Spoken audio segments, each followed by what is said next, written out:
Hey, how's everyone doing today? Today is I hope everyone's doing well. Today is what is it? It's June 2nd, 2023. Uh I guess happy Pride Month everyone. So hope everyone has having a good time lately. I wanted to do this earlier, but kind of tired the last couple days, so hold off on it. I decided to hold off for the election stuff to see what happened, or what the fallout would be for that. Um, and yeah, there's quite a bit to go over with the uh, election stuff. So we'll just get right into that, I suppose. So as as everyone already knows, the NDP lost and the UCP won. I kind of thought this would happen, to be perfectly honest. Um, it's what they get. It's what the NDP gets for like always constantly rallying behind like the same fucking candidates over and over again, right? It doesn't matter if it's provincially or federally or whatever, you know. Instead of like building a coherent and good, campaign and um policies, they instead want to just be like, you know, let's just throw this person at the problem because they're going to, like, they're a recognizable face, which honestly, who the fuck cares about that? And like the thing is that, Notley was like already, like, I was already kind of skeptical about her, right? Because as I had said, she's very like pro fucking gas and oil, which is important to Albertans as, for sure, but like I don't think it's like it was the smartest thing to run Notley again, especially with her 4 years as premier. Like she wasn't really seen all that favorably, right? If they would have ran someone who was more charismatic and more trustworthy, I do think that the NDP would have pulled out on top. Um, but alas, that wasn't the case. So yeah, and like the funny thing about this election is like about half of the population of Alberta turned out for voting and ended up uh I think it was like 26% of the population ended up deciding on who was premier, right? Which is like fucking nothing. So you have like a quarter of all Albertans to thank for the UCP again. I kind of figured that that was going to happen because we saw the exact same thing happen with um the uh the Conservatives in Ontario last year, and I imagine we're probably going to see the exact same thing here in Manitoba. I could be wrong, but like to be honest with you, like no, they're I don't even know who they're fucking running against Heather Stephenson for either Liberal or NDP. Like I saw a bunch of fucking loser PPC flyers and whatever the fuck. I'm like, who the fuck cares? I'm not voting for that loser. Like I'm not gonna vote for the fucking Conservatives either. But like, come on, bro. Like I honestly don't think that the NDP are gonna really put up too much of a fight in here in Manitoba either. So I'm not really surprised in the slightest, but let's get into it because I don't think that it's going to really matter all that much. Thank you. Thank you so much, Jody, for that wonderful, wonderful introduction. And by the way, congratulations, Jody. Now, the one thing that I will say, though, that the NDP did get some W's here, for sure. They definitely took a decent amount of seats away from the UCP, as well as a lot of important figures to the UCP government that was very important to Daniel Smith. And we'll be getting into this a little bit later, but I don't really think that's going to matter because they're setting up something for fucking Edmonton anyways.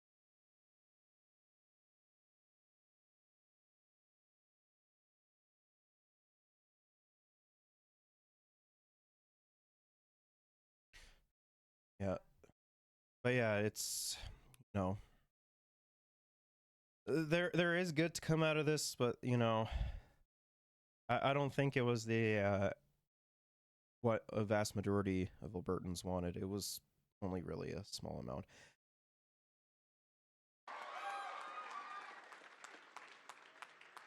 Friends, obviously tonight I come before you with mixed emotions. On one hand, I feel tremendous gratitude and pride in the people of Alberta and those who stood up and put their support. Like, here's the thing, right? The NDP, the Alberta NDP, had such a gigantic W win on their hands if they ran anyone else outside of Notley. Because, like, who the fuck wants to vote for Danielle Smith, right? And, like, this was my criticism when the election was going on, right? You know, Danielle Smith is a very easy candidate to defeat.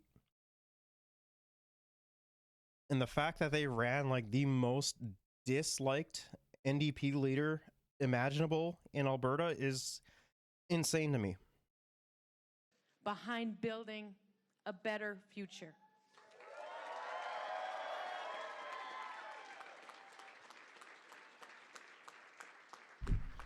As a movement, we have grown our support in every corner of this province. I'm very pleased that we will be welcoming at least 10 more MLAs to our caucus.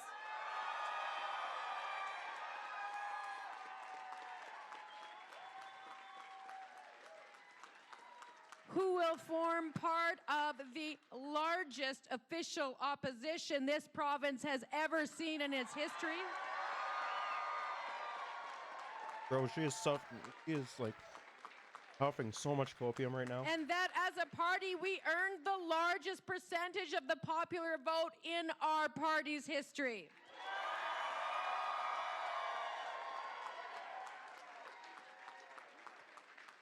So we have achieved tremendous growth and opportunity for our future and for the values that we all share.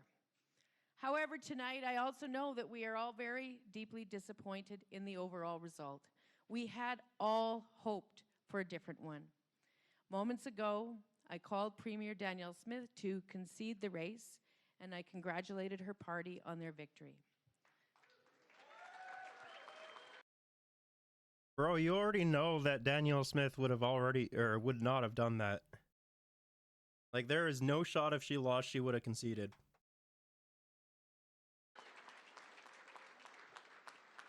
To all those of you, to those who offered their unwavering support, their dedication, and their belief in our vision for Alberta in this election, you are the reason that we fight for what we believe in.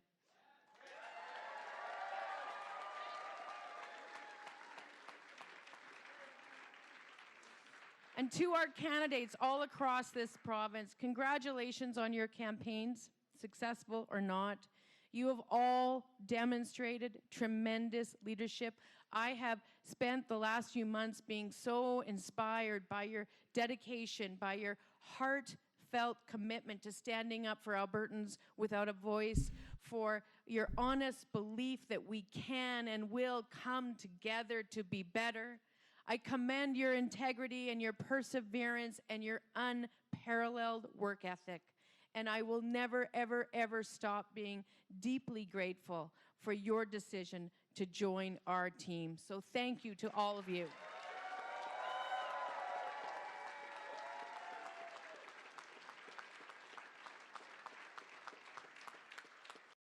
One seat that I'm a little bit disappointed that they didn't pick up was the seat of Jennifer Johnson, right?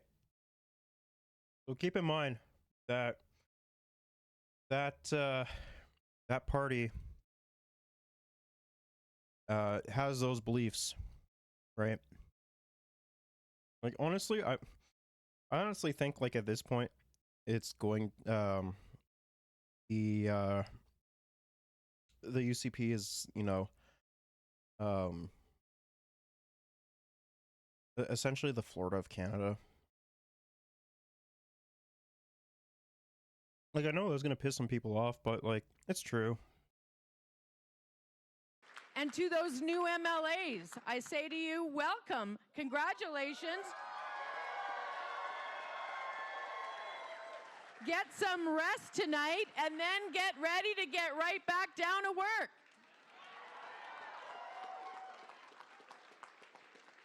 To my amazing, amazing campaign team, I can't say enough. They are unparalleled in the work and the achievement that they have and that they have done, across the country. They are just unparalleled in their skill. I cannot thank that team enough, and I cannot thank as well our incredible volunteers enough. Your commitment, your hard work, your countless hours of effort have been the absolute backbone of our campaign.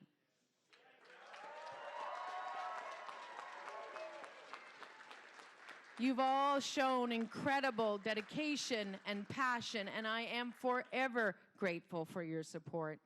And I need to say this as well. Where we fell short, the responsibility rests entirely with me. That's fine. That's the joys of being I mean, the she's leader. right. It's fine. It's a thing. It's part of responsibility and accountability. Those are things we care about here. But I do know that at the same time, we ran a strong, principled campaign, and it was based on our beliefs. And it was based on our desire to create a better future for all Albertans.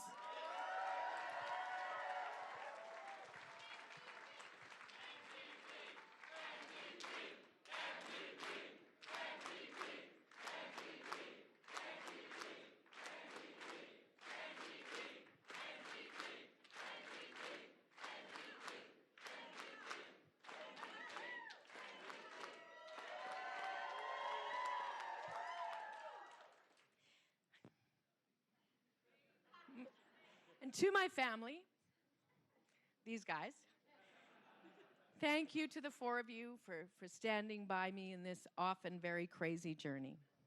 Thank you to Ethan and to Sophie for accepting the difference that it has been meaning in their lives for all this time and ultimately turning it into their own pride and their own set of beautiful values that make me very proud.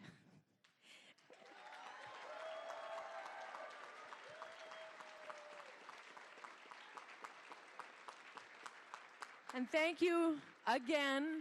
Seem like I'm doing this every 4 years. Thank you again to Lou, my lifelong sounding board. Yeah, and she's right because they keep fucking running her.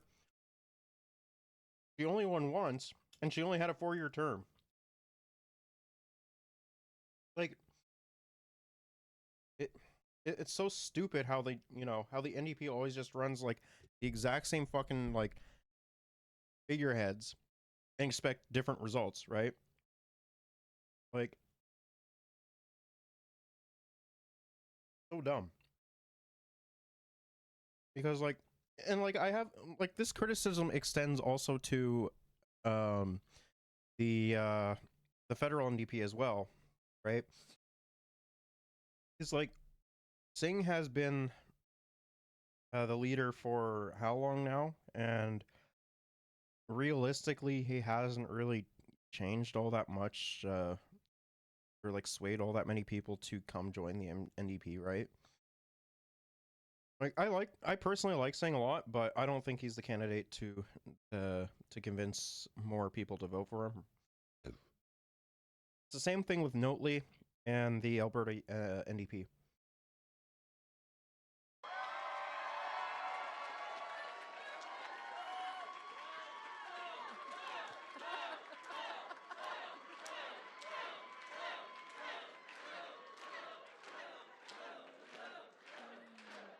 Oh, for heaven's sakes, give it a rest. Like the only reason why they ran her, most likely, is because she was already known, right? And I don't think it was the right decision to personally run her.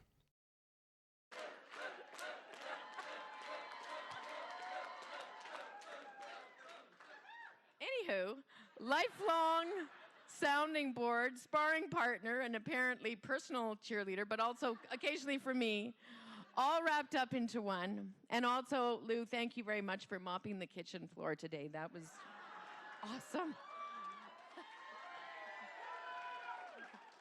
I love you all so much.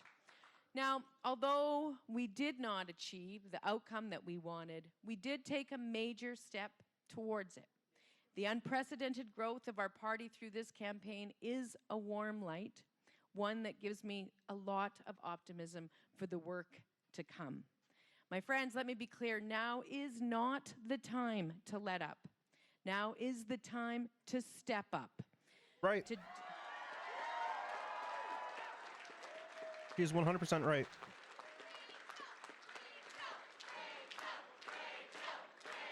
So much copium.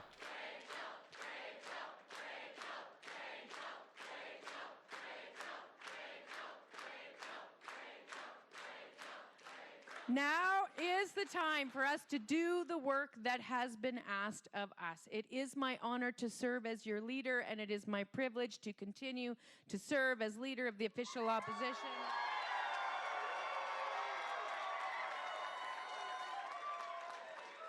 Our values will be represented in the legislature. We will have a say in the future of this great province. We will continue to speak up on Except the behalf funny thing of about this Albertans who struggle is Daniel Smith to is have trying to their form a voice heard. committee We will to, fight make for sure that better doesn't health happen. care, better education, better jobs.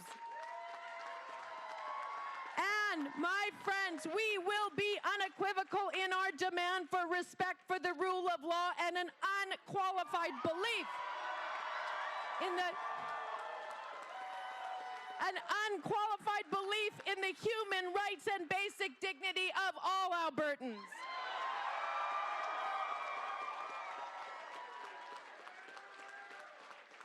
The challenges we face, the challenges facing Alberta, economic, environmental, social, they all require dedication and determination. And we will bring that to Alberta's legislature tirelessly.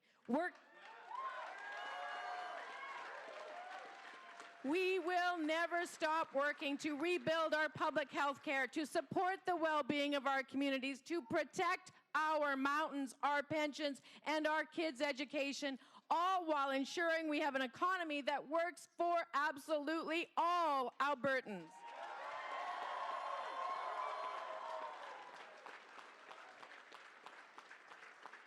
So to all Albertans, we will be your voice when this government refuses to listen. And one small message to Danielle Smith and to the members of her new caucus, I say this. If we had won, because, inside piece of information here, I actually had 2 speeches drafted for tonight. If we had won, our commitment was to do everything that we could to move past division and to govern for the vast majority of Albertans. Bro, I hate this fucking bipartisanship. Like, why the fuck do we do this? No, fuck it. You know, the people that are voting for the UCP don't give a shit about, you know, bipartisanship that happened with that happens with the NDP. No one fucking cares. Like, those people don't care, right? Like, it. God, she's fucking so fucking libbed up, man. Like, this is the shit I hear from liberals.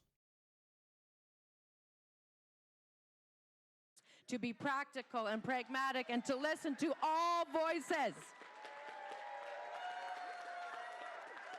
So I am asking you to remember the majority of Albertans tonight and to commit to a government that prioritizes the need and aspirations of all Albertans.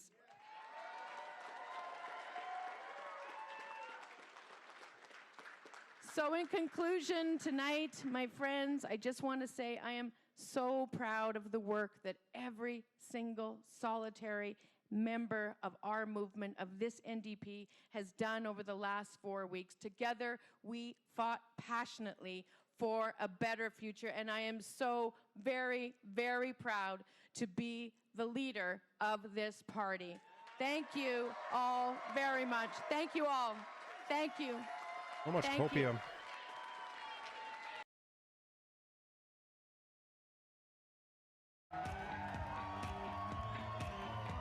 This win, hard fought. Many folks wrote us off, even just as recently as last month. But you know what happened? Despite it all, today Albertans chose to move our province forward by re-electing a strong, stable, united, conservative majority government. Totally. A victory that hinged on success in Alberta's biggest city, Calgary, home to nearly 1.4 million people and exactly 26 seats. Voters hear the prize in this election divided. Taxes, I would say, is a big thing, and just generally personal responsibility.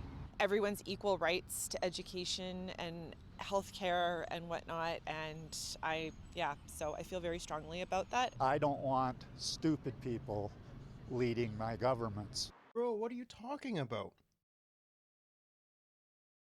You had the UCP lead for fucking 4 years, and you just recently re-elected them.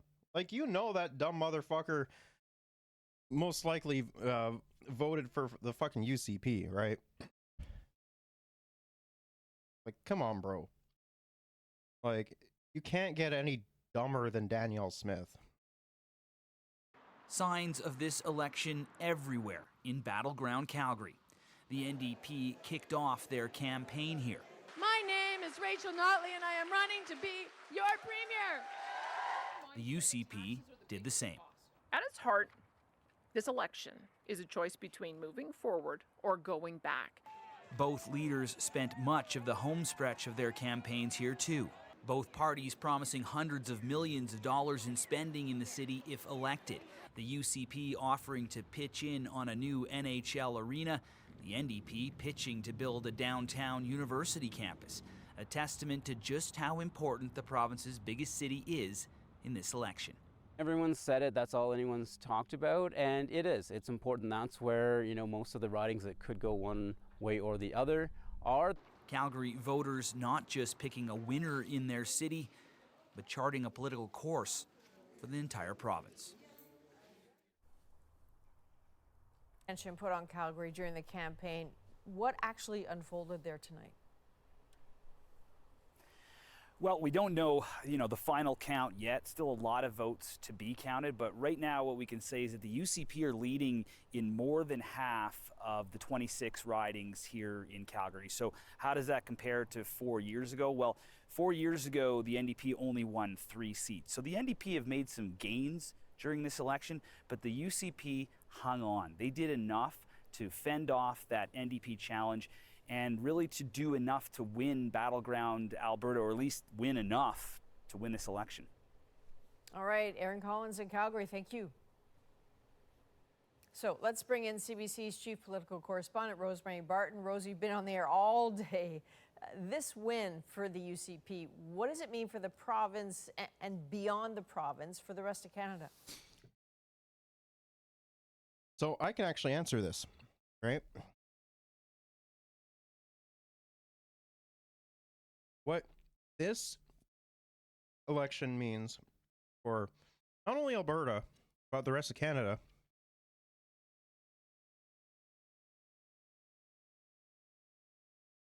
is the type of conservatism we're going to see, right? We're going to see a lot more right-wing ideology within the Conservative Party, right? Now I hear people say, now I already know what people are going to say, you know, well, what about the PPC?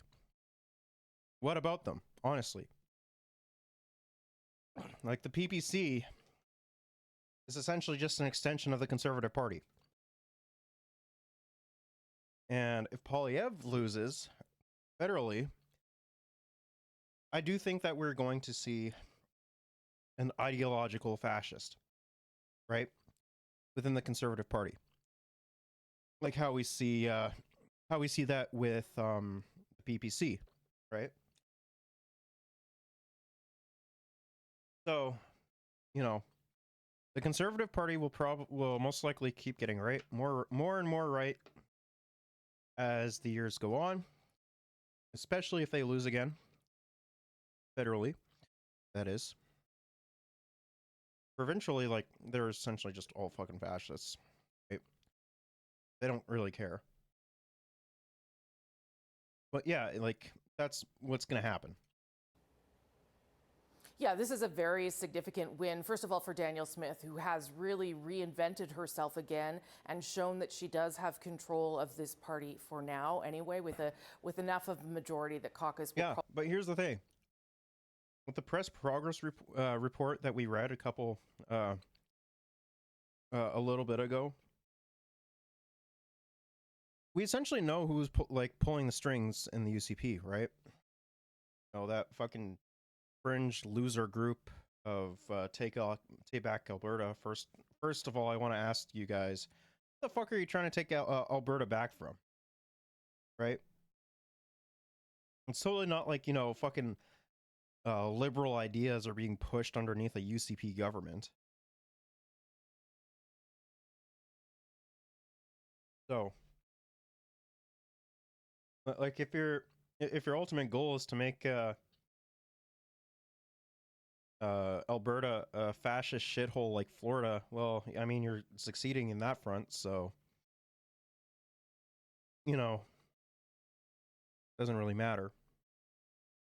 But I have a feeling that, you know, if Danielle Smith doesn't really follow, like, go more and more extreme, like right wing and shit like that, I imagine that, you know, if the claims are true, you know, they're gonna fucking pull her and put someone who's even more fucking right wing than she is. Probably leave her alone for a while. But already tonight, she decided that she needed to attack the Prime Minister and Justin Trudeau, particularly around energy and the electricity. Yeah, that's true. She also did that. Because remember, it's never the fault of the Conservatives. Remember that. It's never the fault of the Conservatives. It's always the fault of Justin Trudeau. Which is so fucking stupid, right? Because, like, what the fuck is Justin Trudeau playing a part in Alberta? Literally nothing. Or so minuscule that it doesn't even matter. Promises that he's made going forward. She said that is not something that this province is going to accept, and so she's going to fight back on that front. So already very much signaling to this province and to the rest of the country that she has issues with Justin Trudeau's Liberals and intends to fight back. She's had problems with them ever since she was elected. What do we expect there?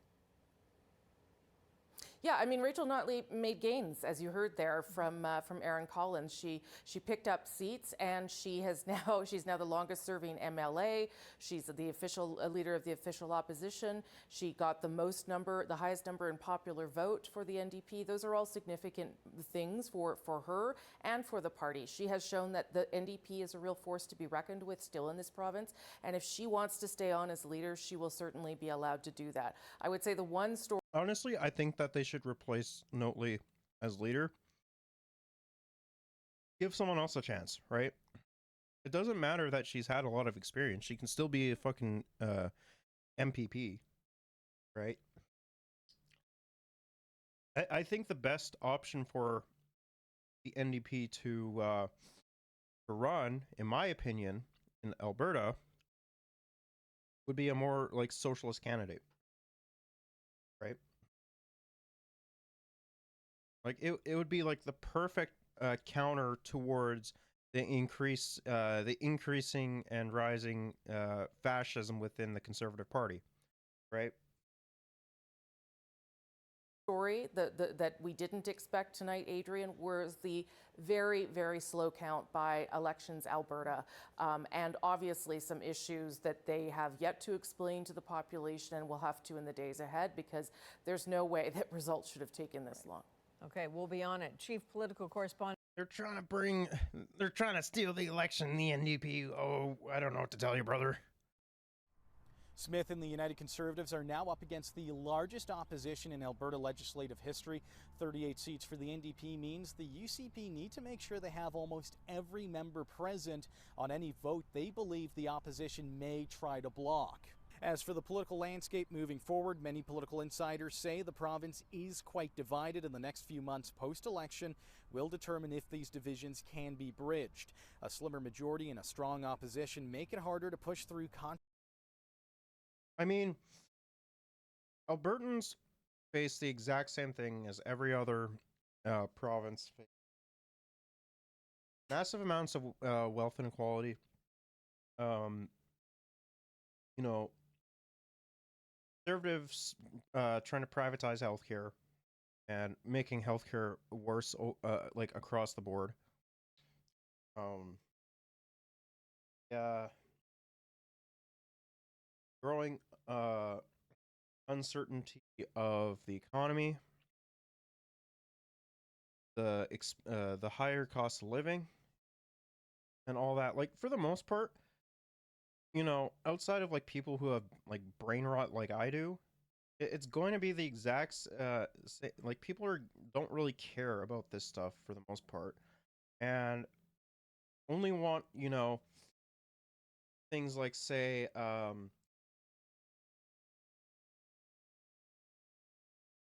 only care about things like, say, you know, the cost of like going to the grocery store and their bills, you know, if they're going to be able to heat their homes, and if they're even going to have a home over their head, right? You know, shit like that. That's what they mostly care about, unless you're like mentally ill like me, who enjoys covering this.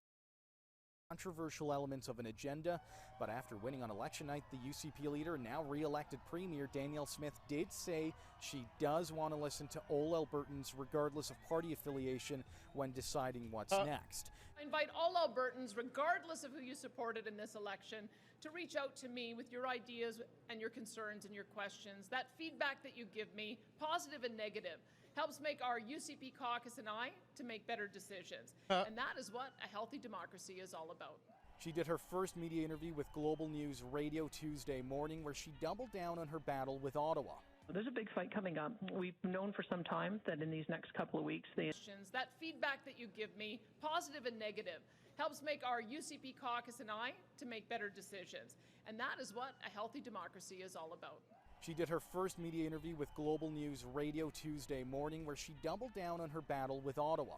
There's a big fight coming up. We've known for some time that in these next couple of weeks, She did her first media interview with Global News Radio Tuesday morning, where she doubled down on her battle with Ottawa. What the hell is this? There's a big fight coming up. We've known for some time that in these next couple of weeks, they intend to drop 2 additional... That's the third time that they've played it.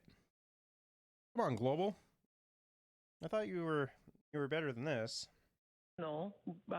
Pieces of legislation. One, the clean electricity regulations, which would force us to move to a net zero power grid by 2035, as well as an emissions cap. 2035 is very, very reasonable. You can easily hit that. Like, there's no reason you shouldn't be able to hit that. Both of which would be devastating for our economy. Another big question coming up here. What's this keep in mind that she is trying to cut funds towards the re-education program for the gas and oil sector to understand and do called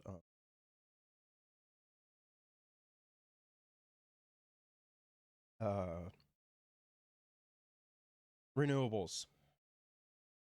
She's trying to cut fundings for re-educating people within the gas and oil sector to renewables, because Alberta is a very gas and oil centric province, right?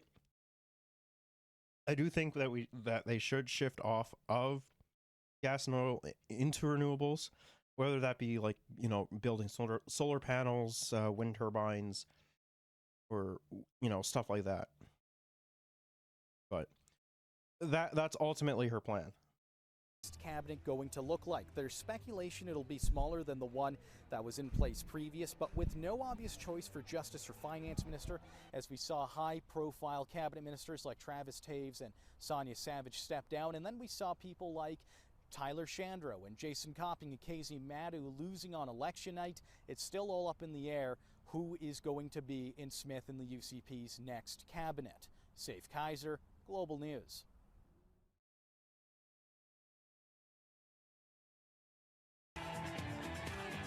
So here's Alberta's, or Danielle Smith's.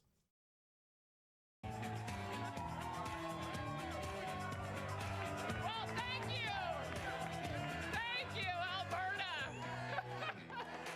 Oh, boy. Thank you. Oh, thank you, my dear friends. Thank you so much. Well, to paraphrase our dear friend Ralph Klein, welcome to another miracle on the prairies.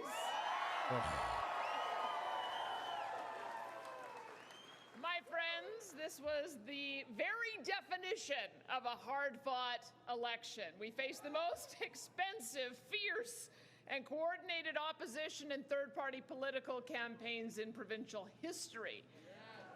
Now, many folks wrote us off, even just as recently as last month. But you know what happened? Despite it all, today, Albertans chose to move our province forward by re-electing a strong, stable, united Conservative. Yeah, they decided to move them forward towards fascism. That's where they decided to move them forward to. Already government. Now, this victory would not have been possible without the incredible work of so many. And thank you to our amazing campaign team, to our party and campaign volunteers, and to every single one of you that donated your time and your resources to this campaign. You all made the difference, and thank you. Thank you. A special thanks to all of our UCP candidates and their spouses, families, and campaign teams for your tremendous work and sacrifice. Regardless of whether you won or lost individually tonight, you made a difference for Alberta, and you will always be part of our UCP team. So thank you. I wonder what she means about that. Oh, wait, that's right. We're going to be getting into that a little bit later. I'd also like to thank the great people of Brooks Medicine Hat once again. Yes. You've entrusted me with the responsibility of representing and advocating for your interests, and I am honored and humbled. I'm indebted to you and to all the volunteers, and I will continue fighting for you as your MLA. Thank you, Brooks Medicine Hat. And of course, thank you to my dear husband, David. Thank thank you so much, honey, for supporting me, for sacrificing so much of our time together so I can serve our province in this special way. Thank you so much for all that you do. Well, my friends, the election is now over. It is time to put partisanship, division, and personal and political attacks in the rearview mirror. It's time to move forward together as all Albertans. You said partisanship? Yeah. Yeah, game over, fucking no. Sorry, I don't think she's gonna try and work with you. I mean, when do the fucking Conservatives... the NDP. Very, very rare case. No matter who we voted for.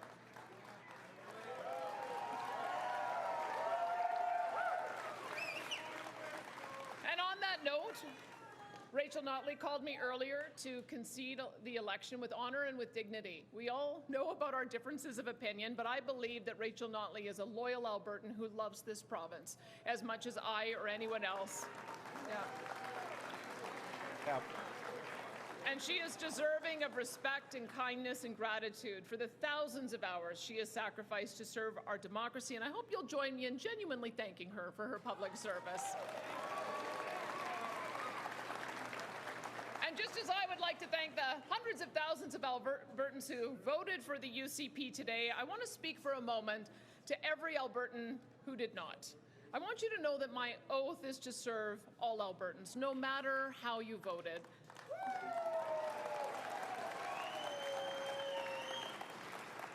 And though I didn't do enough in your judgment to win your support in this election, I will work every day to listen, to improve, and to demonstrate to you that I can be trusted to improve on the issues that you care so deeply about. Now, I won't be perfect, of course. We all know that.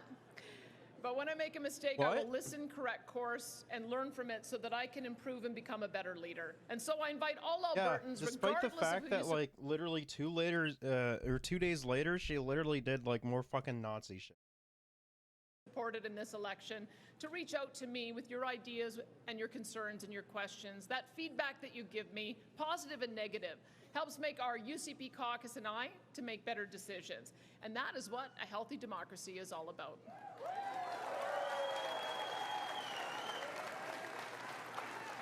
Now, before I go further, I think it's important tonight to recognize the courageous sacrifice and efforts of our firefighters and other first responders who are fighting and winning the battle against forest fires across our province. I'd ask all of us to stand here and applaud our heroes of Alberta. That is what Alberta is all about. We look after each other. We take care of each other, and we must remember that there is much more that unites us than divides us. And we will need to be unified in the days and years ahead because there's so much work to do together. For example, we need to make sure that you and your family keep more of your money for the things that you need, especially during this time of high inflation. What?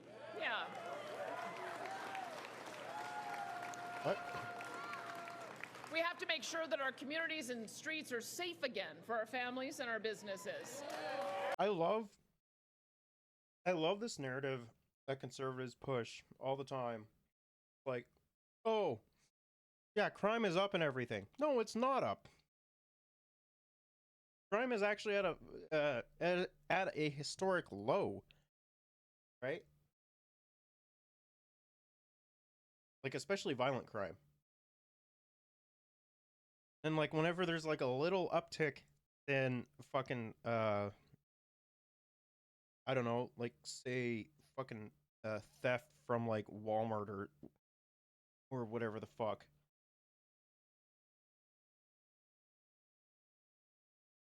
You know, you'll have the media be like, oh, it's,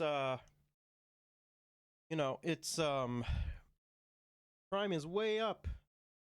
Despite the fact that, you know, that's not even the case. It's just literally trying to get fucking white suburbanite wine drinking moms being like, oh no, the crime is up, or crime is up by, like, whatever fucking metric they use.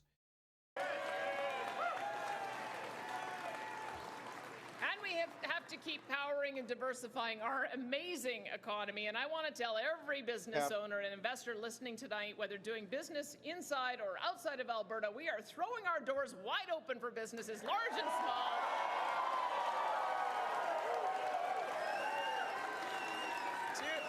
To make this province a home for your business and its employees. Enjoy the benefits of the Alberta tax advantage and bring your jobs and investments here, because you are both welcomed and valued.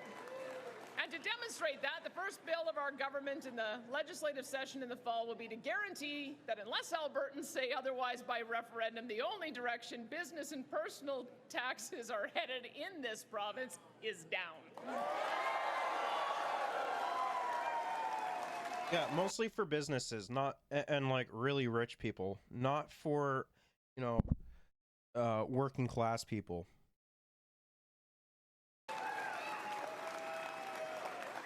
Because we know that when businesses thrive, people thrive. And when we grow our economy, we attract the best and brightest from all. That is not true. That is not true.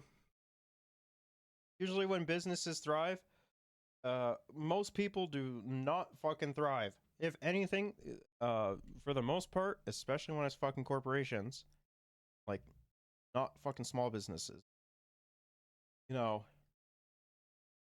it tends to be a lot fucking worse for people overall. All over the world, and we want that. We have built the most powerful economy and diverse population in the country on the principle. That's not even true. That's not even true.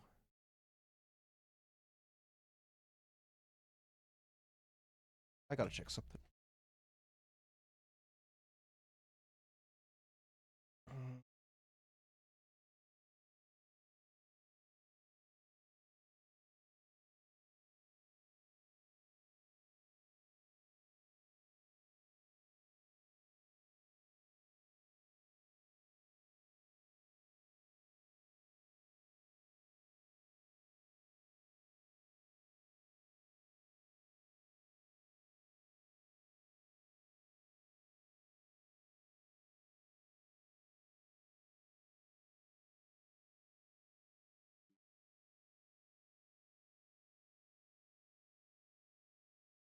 That was weird. I don't okay.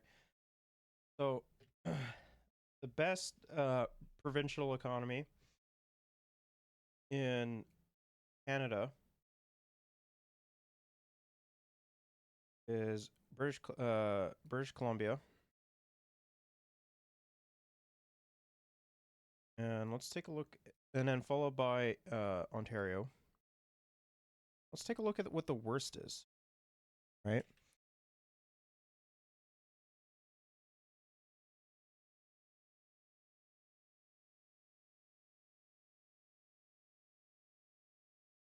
Economies of Alberta, Saskatchewan, Newfoundland, Labrador are, you know, have heavily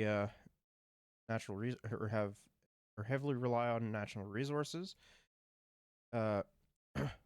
Quebec and Manitoba have the lowest per capita. The thing is that if natural resource consumption decreases, Alberta is going to definitely be on the lower end of the spectrum, right? So, like, the thing is that, like, as like, the thing is with the Alberta economy is it lives and dies by the gas and oil market, right? So, like, there are times where it can be lower than Quebec and Manitoba.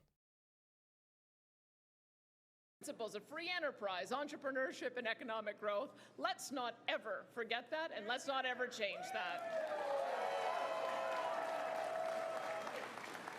We also need to ensure that our healthcare and education systems are the best in the world. Not simply adequate, not middle of the pack, the very best in the world. Then why are you trying to privatize it then?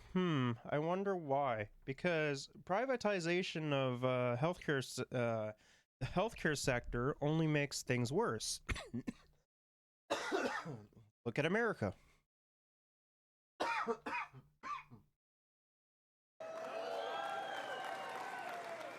And that means we need to study the best systems and practices around the world and improve upon the strong foundation that we've built here. But it also unironically, and I know for a fact she wouldn't fucking agree with this. Unironically, what we need to be focusing on would be like a more like Chinese system, right?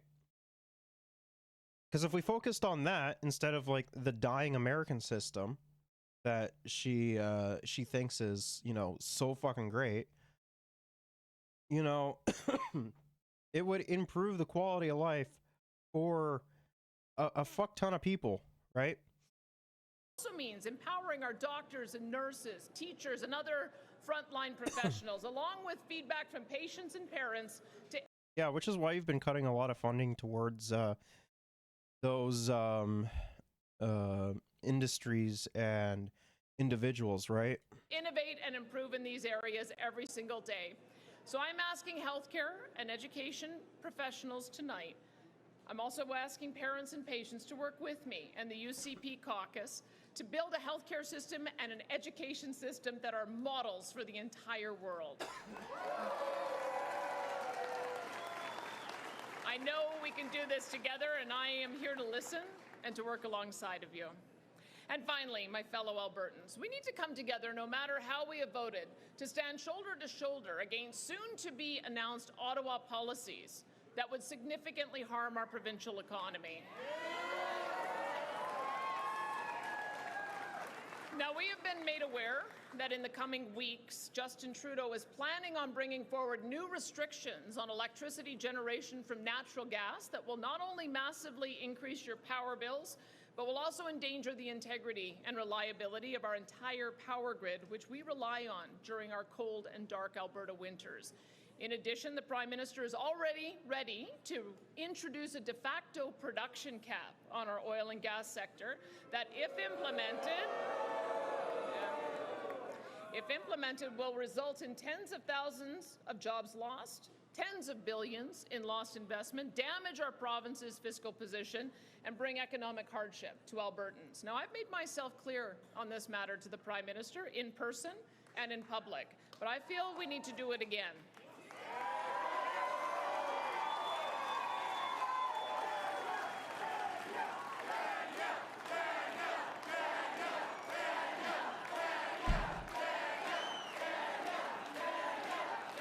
God, that's so fucking great.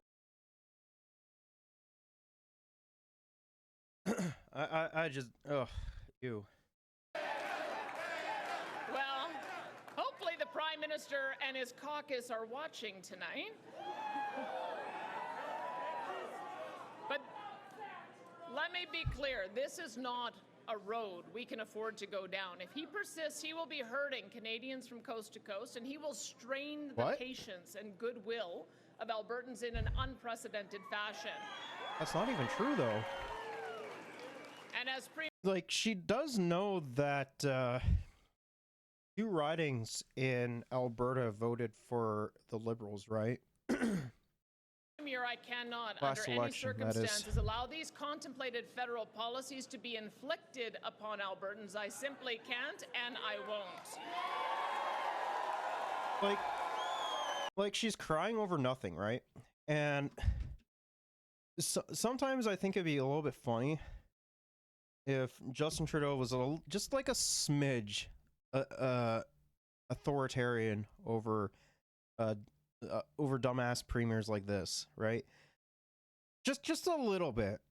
Because I think it'd be really funny just watching them cry more than they already do. But it won't matter because he's fucking spineless.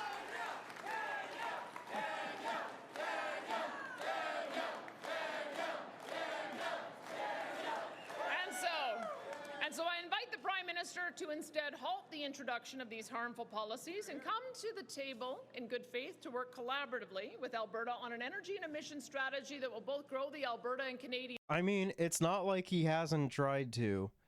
It's more or less like, you know, you're trying to paint him to be the villain in this circumstance. Like, no, he has tried to, for sure. As much as I hate defending the Liberals, He literally has tried to, right? But you guys have been like completely unwilling to like actually meet with him, right? Economies while using the export of Alberta LNG and emerging technologies to achieve meaningful reductions in emissions. Because when Canadians work together, there is no challenge that we can't overcome. I believe that, but it takes two parties acting in good faith to build that meaningful partnership. Now, Alberta is willing to be that partner, and we need our federal government to show it is willing to partner in good faith as well, and now is the time to do so. We are waiting. Yeah, totally. So in closing, my friends, tonight is a time for celebration. We celebrate,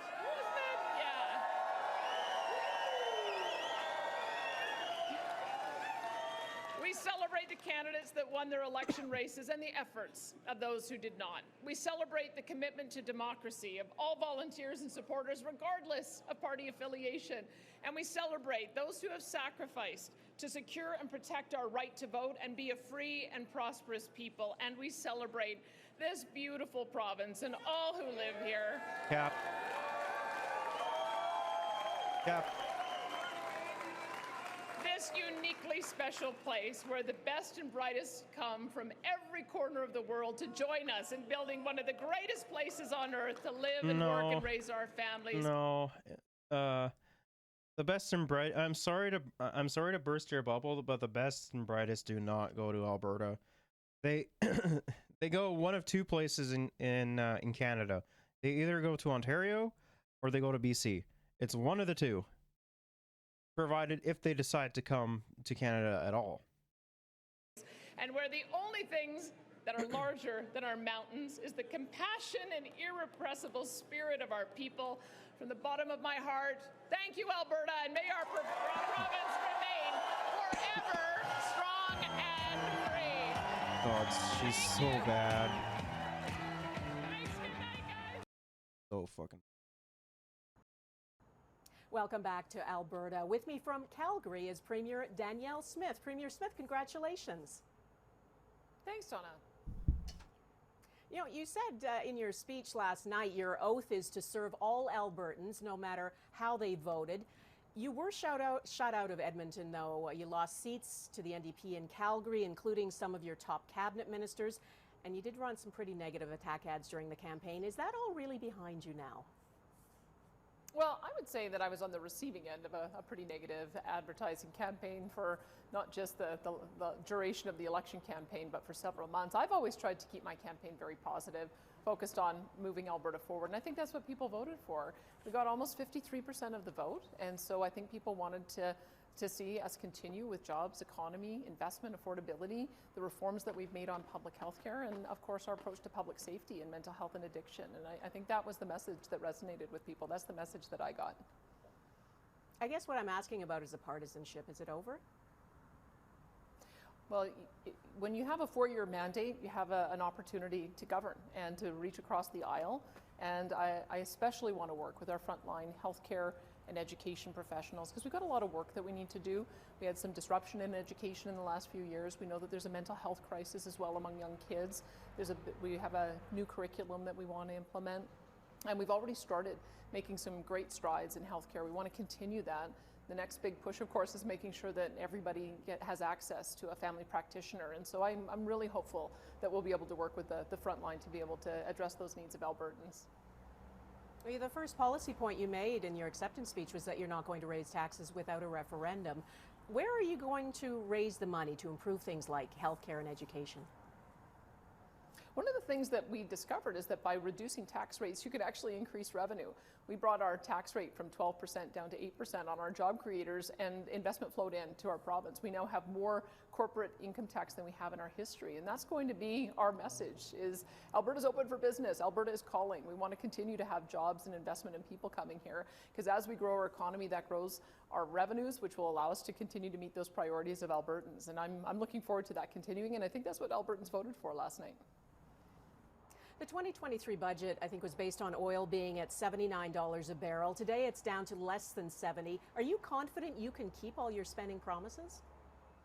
Well, look, we have a budget that has a balanced budget requirement, And that's what we're going to work towards. I'm really hopeful that we're going to see an increase in revenues across the board, because we have been seeing record amounts of investment coming in from venture capital. We've got major projects that are coming in, and we've had 6 quarters of people moving to our province. So I'll watch and see what happens. You know, sometimes oil prices go up, sometimes they go down. I think what we're seeing is that there's a long-term energy security issue, and Alberta increasingly is being looked at as one of the solutions to that. So if we can work collaboratively with our federal government so that we can get more of our product to market, get more, particularly LNG to market, develop new sources of revenue because of our hydrogen industry and carbon capture utilization and storage and geothermal and lithium, I'm really confident that that diversification is going to allow us to be able to continue to grow our economy and grow our revenues. The previous UCP leader, Jason Kenney, was ousted by the party last year. How confident are you that you can keep the United Conservative Party united? Well, look, I mean, getting a 53% mandate was pretty exciting for me. It means that the majority of Albertans love the vision that we put forward. We have a little bit more work to do to make sure that we heal some of the divide, because it was a pretty fractious contest.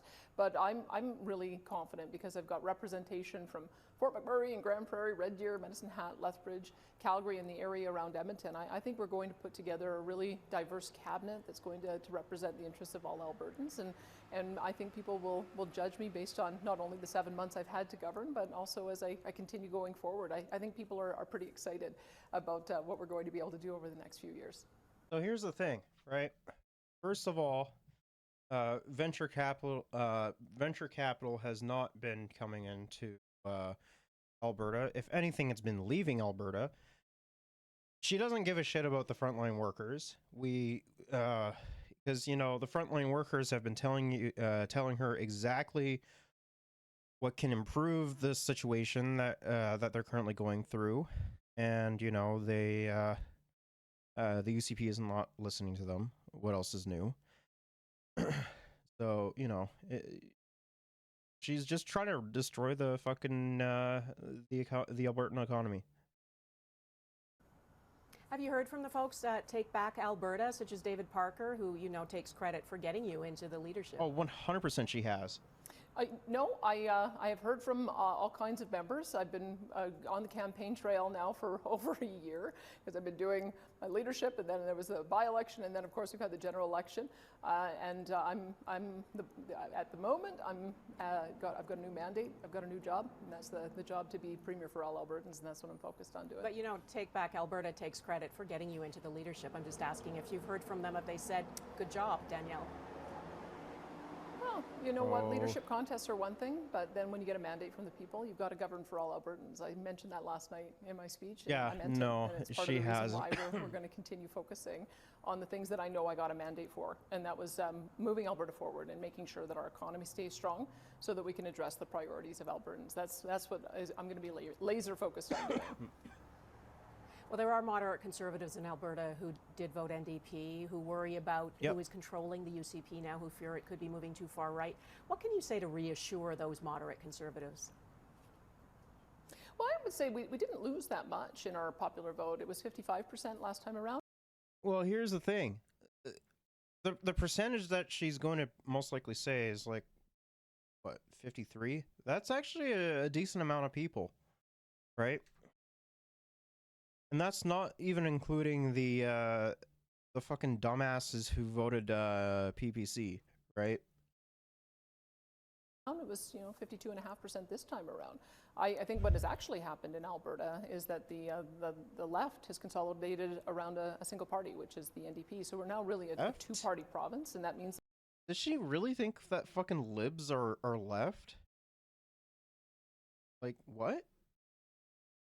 No, it's tactical voting. This is a common practice within Canada.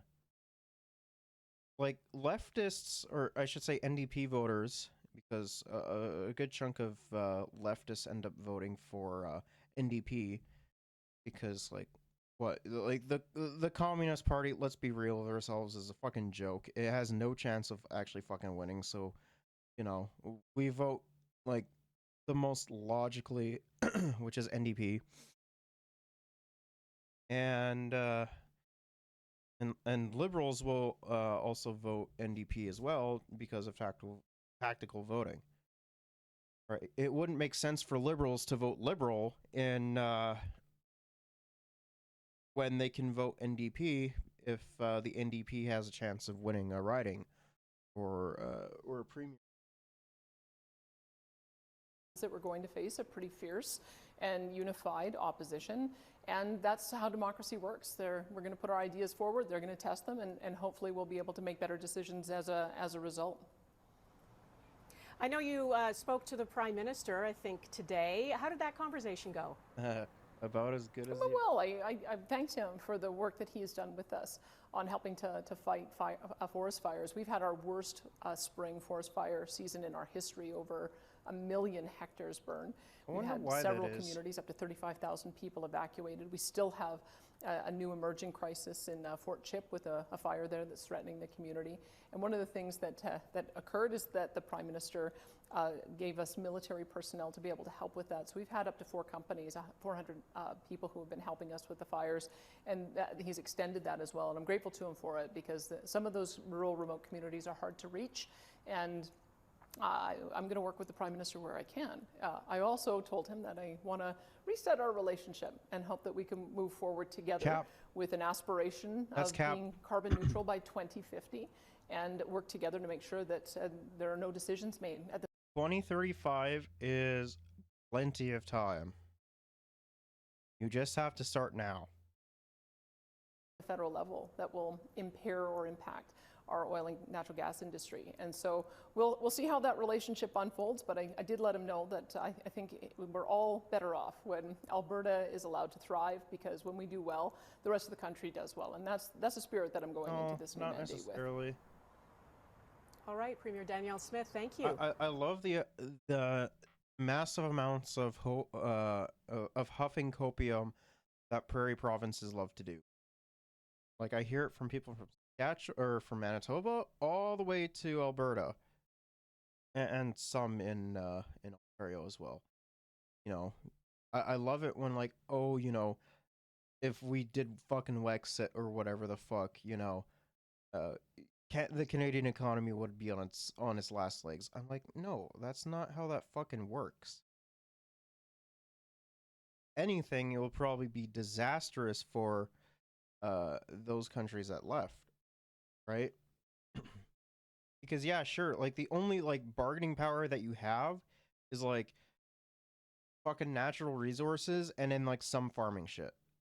That's it. That's not even getting into the labor force that will leave because they see how fucking disastrous, or because they'd see how fucking disastrous, you know, separation would be for them, so they would just move to like somewhere else if they're able to, right? Thanks, Donna. Just a few moments ago to sit down with Premier Danielle Smith to talk a little bit about that outcome, and also the very specific words she had for Ottawa in her acceptance speech. Have a listen to our conversation. Hi, Premier. Nice to see you. Congratulations. Thank you. I appreciate you making the time for this. I wanted to start off and ask about something you said in your speech, your acceptance speech last night. You made a point of addressing people you characterized as you not having done enough to win their support. Why did you do that? I think, we have to take the results of the election, and Calgary was very clearly split. It was 50-50, and so we know that we have to do some more work to earn the trust of Calgarians. We also lost a seat in Edmonton, and even though some of those that was kind of expected, though. Obviously, our capital city is very important to the overall prosperity of our province, and I just want to make sure that people know that I'm going to govern for all Albertans. How specifically will you address the feeling that many of them might have, particularly in Edmonton, but now, as you point out, even in Calgary, that they don't have representation in this government? Well, I would say what I love about our caucus is it's very diverse, representing all the regions of the province. So we've got Fort McMurray, Grand Prairie, Red Deer, Medicine Hat, Lethbridge, also representatives from Calgary, as well as the donut around Edmonton. And so I'm going to be able to have, I think, a really diverse group of people at the table. And we'll also have to just make sure that we take that extra effort to reach out. I'm particularly interested in working with our frontline health professionals and those in education as well. Those are two really important portfolios that we need to make progress on. And I hope that we've earned a little bit of trust with some of the changes that we've made in healthcare that we can continue that on, but we're going to need some support of the front line to be able to make sure she we hasn't. can do more there. Do you bear any responsibility, though, for the reduced size of the majority? And I'll tell you why I'm asking, and you took many questions on this throughout the campaign, right? This idea that some of your candidates... I do definitely think that, you know, some of the reduced majority that that ended up happening definitely is her fault, but I do also think that, you know, it's also like because just in general, conservative parties across the country have been pushing away a lot of moderates or like moderate conservatives because you know, they're just going more and more right wing, right? We're saying I'm from the Conservative Party versus talking about you and your specific leadership or your candidacy, and that polling showed ultimately overall your party was more popular than you. Do you think there would have been a better outcome for your party if you had not led it? I would say that I was honestly mischaracterized by the opposition and the media for almost my entire time since I got elected in October. And I think that the debate demonstrated the type of person I actually am. And I think that things changed an awful lot after that debate. That people saw that I was thoughtful, people saw that I was respectful, people saw that I wanted to run a positive campaign, and that I was prepared, though, to point out the policy differences between me and the opposition leader. And so I think that the more people see me, get to know me, see the kind of style of governance that I have. Yeah, we've already, you know, got a chance to see and know you, and like even people like myself who don't even live in Alberta, like we get to see and know you, and guess what? You're really fucking terrible, right? Like I honestly feel a little bit of pity for Albertans, like because I saw like when it came out that Smith won, I saw like I saw a bunch of people just in general being like attacking like you know, fucking NDP supporters or whatever, or even like liberal supporters being like, yay, we won, and you're stupid for you know, not listening to us, whatever the fuck. I'm like, I honestly take pity on those people because, you know, they're voting against their best interests, but they're just too dumb to realize it. I pulled this party together by a lot of hard work. It didn't happen by accident. When I got elected in October, we were hearing that unity was the biggest problem, that it would be impossible for anyone to bring this team together in time to fight a contested election. And I managed to do that. And it's because of the type of approach. I have a very respectful approach with my caucus colleagues. I have a respectful approach even with my opponents. And as I think more people see that, I think that they will gain some confidence, which will allow us to implement our agenda. And I certainly do take all those points, and I don't want to take away from them. But you still went from 63 seats in the last election to 49 this time. And as I said, we were polling as a party at 30% in the polls to the NDP's 52 for most of the last 2 years. And so that was the big challenge that I had to inherit. It was a turnaround operation. And I knew it wasn't going to be easy. I knew that there was a lot of work I had to do to bring together the different factions. And we succeeded. And we got almost 53% of the vote. I want to turn to federal politics because I'm here from Ottawa, and you very specifically last night took aim at the federal government and the Prime Minister himself as far as their climate policies go. Is anyone I got surprised, this quote from, I think it's the Federal Minister of Natural Resources today, who said basically that the re-election of a UCP government, won't hinder their efforts to advance aggressive climate action. Your response to that? And he's correct. I mean, I've told this to the Prime Minister and all of our interactions with our federal counterparts, is that we are happy to work with them on the aspiration of being to carbon neutral by 2050. But if you try to compress that into too short a time frame when the technology isn't available, and I mean, the technology is available, so don't be full of yourself. It 100% is available. You know, all you need to do is just look at either European countries or East Asian countries, right? That's all you need to do. But no, you're not going to do that because you're too like America centrist or America focused, being like, oh, if America doesn't do it, it doesn't exist, which is so fucking stupid. Because if we look outwards, you know, outside of like the Canadian American sphere, which a lot of you know, people in Canada like to do, we can clearly see that, you know, the technology 100% does exist.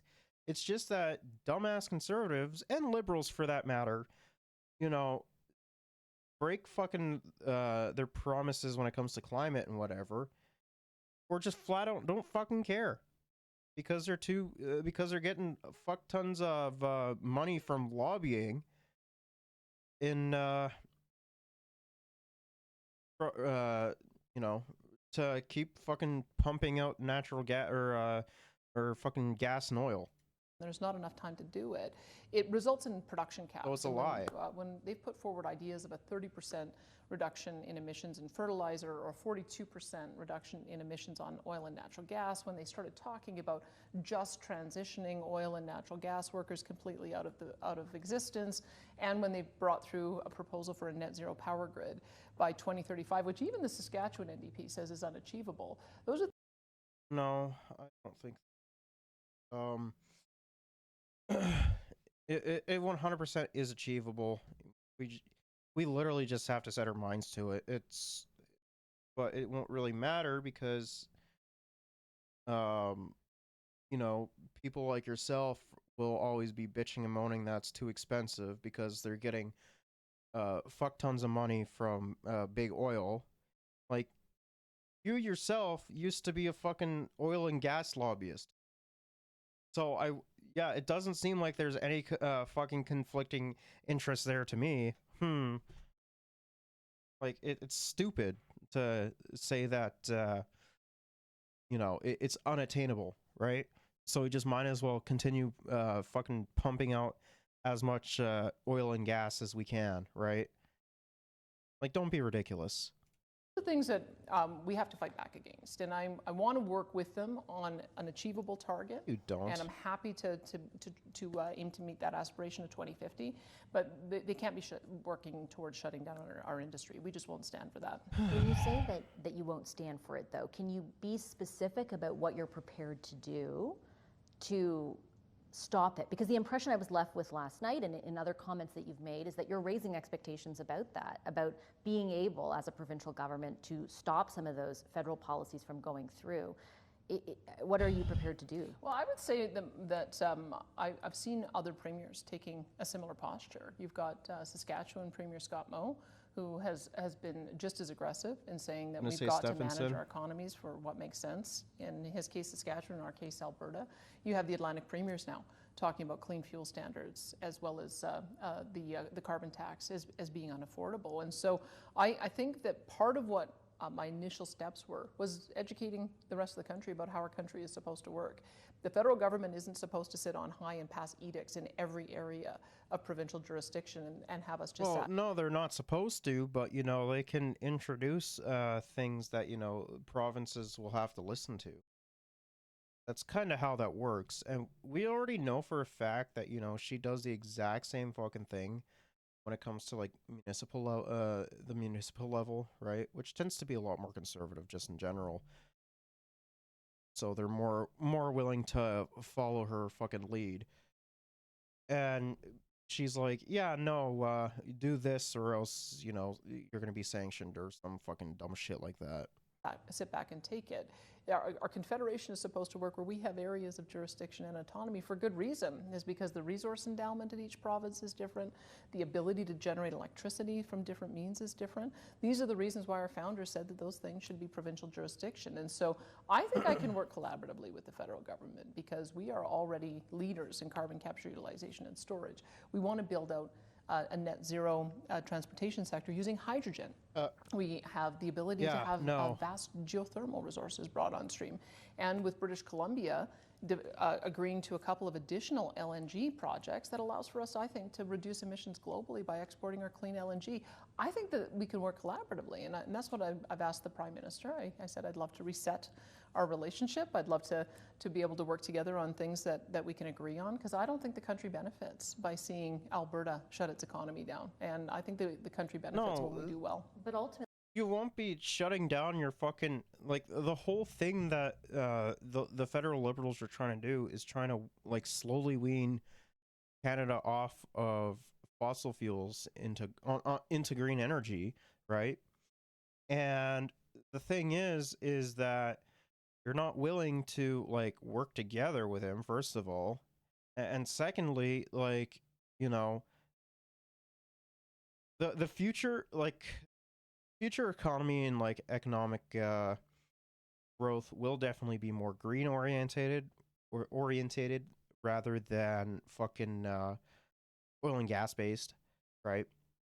Which is why it's a stupid idea to continue with the gas and oil industry when there's going to be a lot of fucking money and jobs in the green sector, right? Then you're just going to fall behind, and then you're going to have to give those that are in that industry subpar training, right? ultimately, the courts have decided that reducing emissions or emissions period is in federal jurisdiction.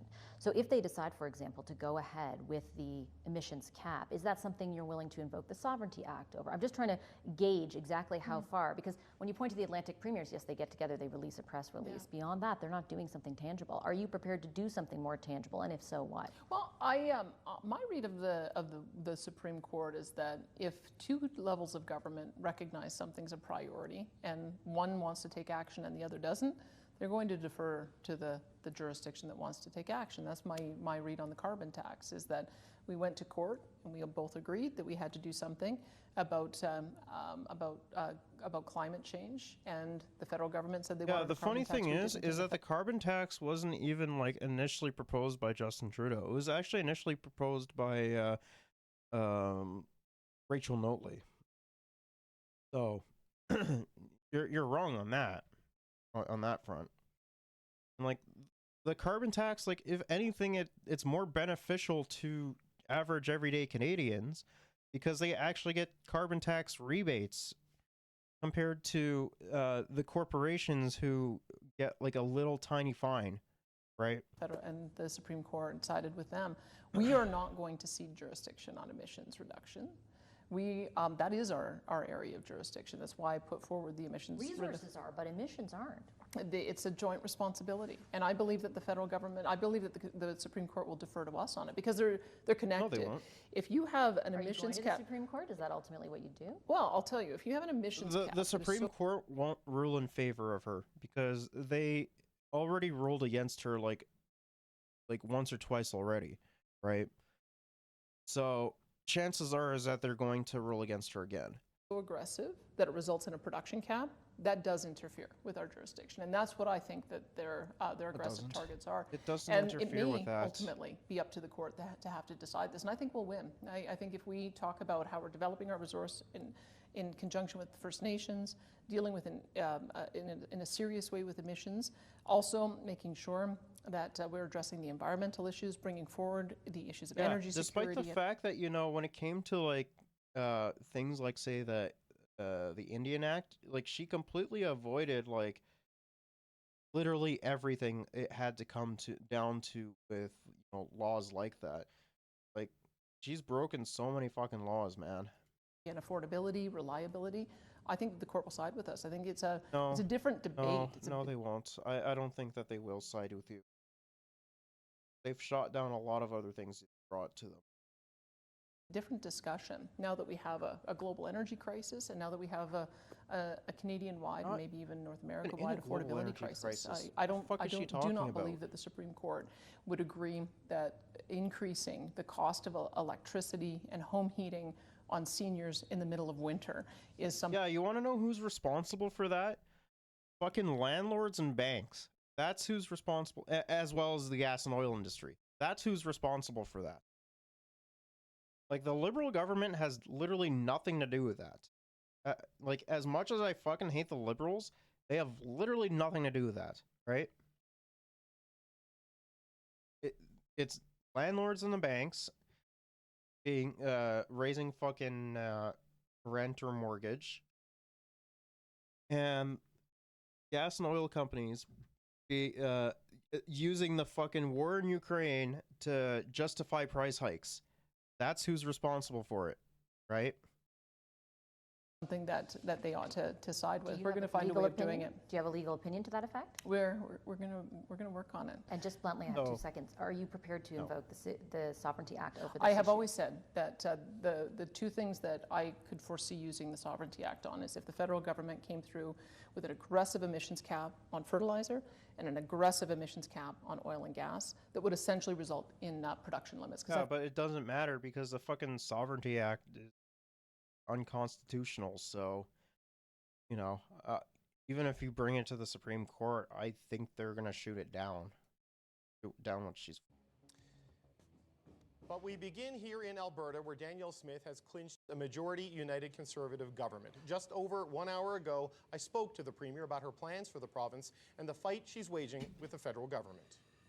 Well, Premier Smith, congratulations and thanks for your time. My pleasure. Thanks for having me. A majority government, but a diminished caucus. You've lost quite a few cabinet ministers in the results. What message do you take from that outcome last night? Well, I would say I was really encouraged to be able to get, I think we got 52.5% of the popular vote, and that to me is a very strong mandate. What I did see is that the left is consolidated now in our province. It really is a two-party province in a way that it hasn't been in the past, and I think that's going to mean that we have a very strong opposition that is going to do its job loyally, I suspect, and we're going to have to respond to that. So there are going to be a lot of issues that we're going to have to make sure that we're hearing all voices and that we're governing for all Albertans. That's what I took from it. Well, how do you do that? I mean, you're locked out of Edmonton. You were reduced in Calgary. It's a bit of a rejection of the United Conservative Party by Yeah, a little bit. You know, I look at it a little bit differently. We've got a lot of mid-sized cities in Alberta, and so we've got a number of seats in Calgary. We've got representation in Medicine Hat, Lethbridge, Red Deer, Grand Prairie, Fort McMurray, the donut around Edmonton. So I feel like we actually have a very diverse caucus who are going to bring a diverse perspective, and I think that will allow us to do a great job of governing. We've had 7 months to be able to put an agenda in place, and we got a mandate to continue that, so I'm pretty excited. The NDP made you the centerpiece of their campaign. They made this a referendum on your credibility. I mean, how do you think that showed up in the outcome last night? Well, the fact that we got over 50% of the popular vote, I think that says that people took all of the aspects into consideration. Yeah, just barely though. Like the main thing is that you know, when it came down to like the voting in general, you only had like 50% of Albertans. It was only like what, like maybe a quarter of Albertans that actually elected you. So like, not like that's saying much. They like the UCP agenda. They like the fact that we focused on the things that matter to them, which are jobs, the economy, affordability, the work that we've already begun on healthcare and addressing mental health and addiction, our focus on public safety and making our streets safe. I think people voted for that agenda, and I'm delighted to be able to move forward on it. That agenda in the election was different than your agenda when you ran for the leadership. You know, you moved away from a lot of those things. How do you convince Albertans they're getting the Daniel? And she's literally back to it. Like, no joke, she's literally back to it. Like, not even like 2 days after the election. Smith they saw during the campaign as opposed to the Daniel Smith they saw in the leadership or in many of the videos that surfaced during this campaign? Well, I think people know. I mean, they surfaced a lot beforehand as well. Work collaboratively with Ottawa where I can, and I have. They just resurfaced as all during the election campaigns. Also moved forward on a $3.8 billion child care deal so that we can have $10 a day daycare for families. And the Prime Minister was very helpful when we've had our worst firefighting season in our history in this spring. And he's been very helpful in making sure that the military resources were there for us and to make sure that our First Nations communities here are also supported. So those are things that I will work with the Prime Minister on.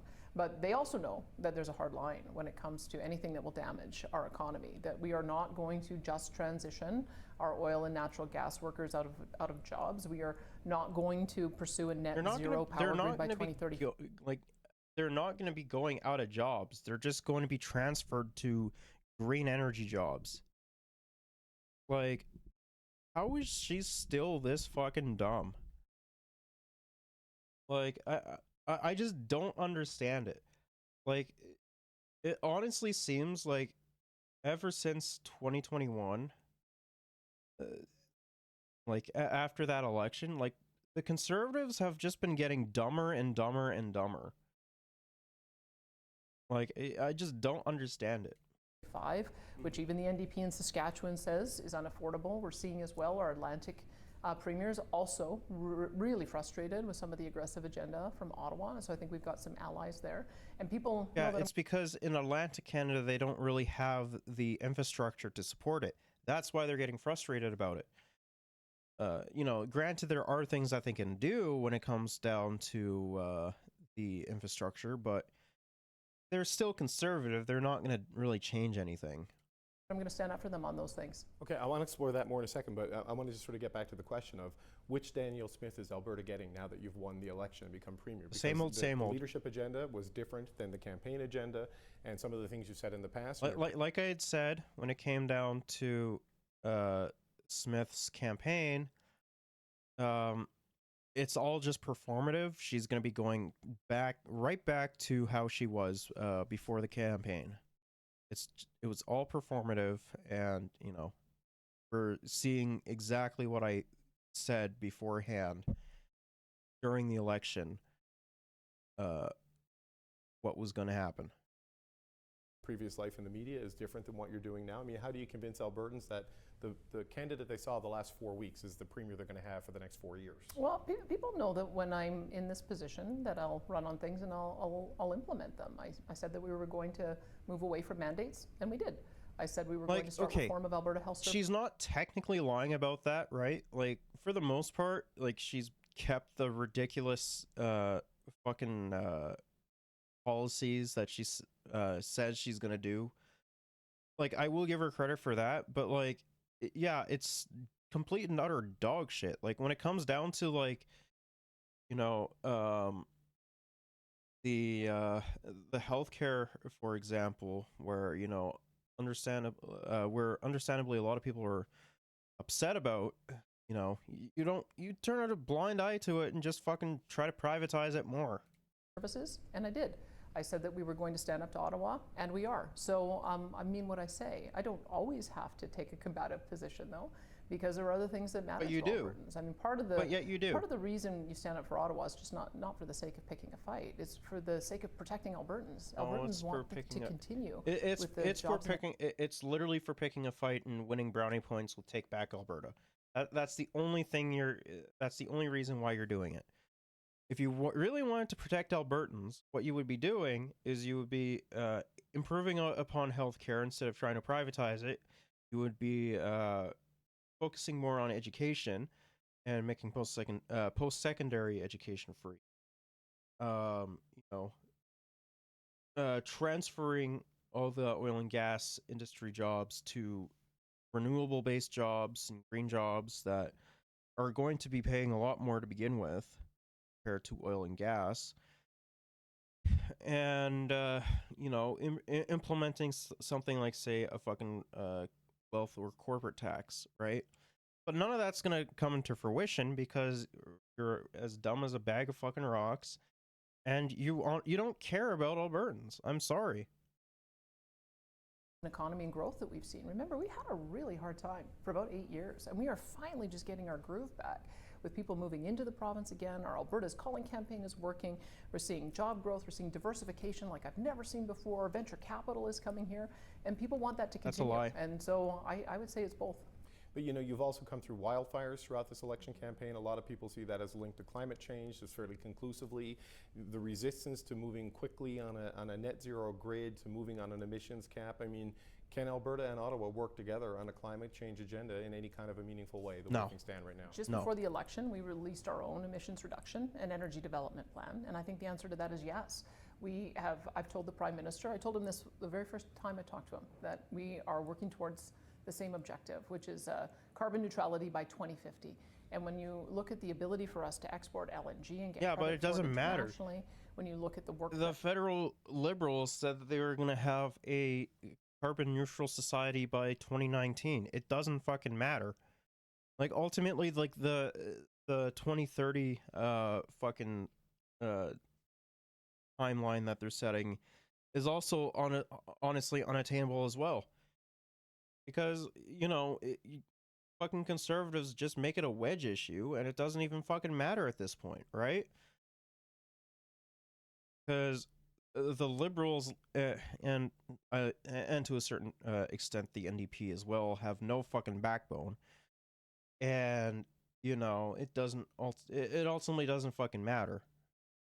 That our companies here are doing on net zero themselves. Like we've got the oil sands companies, a hydrogen company, Air Products, as well as Dow Chemicals, all saying that they have a net zero by 2050 aspiration. The development of our hydrogen industry and infrastructure, the ability to bring geothermal onto our power grid. Those are the things that we can work on together. And that's what I've told the Prime Minister is let's reset our relationship.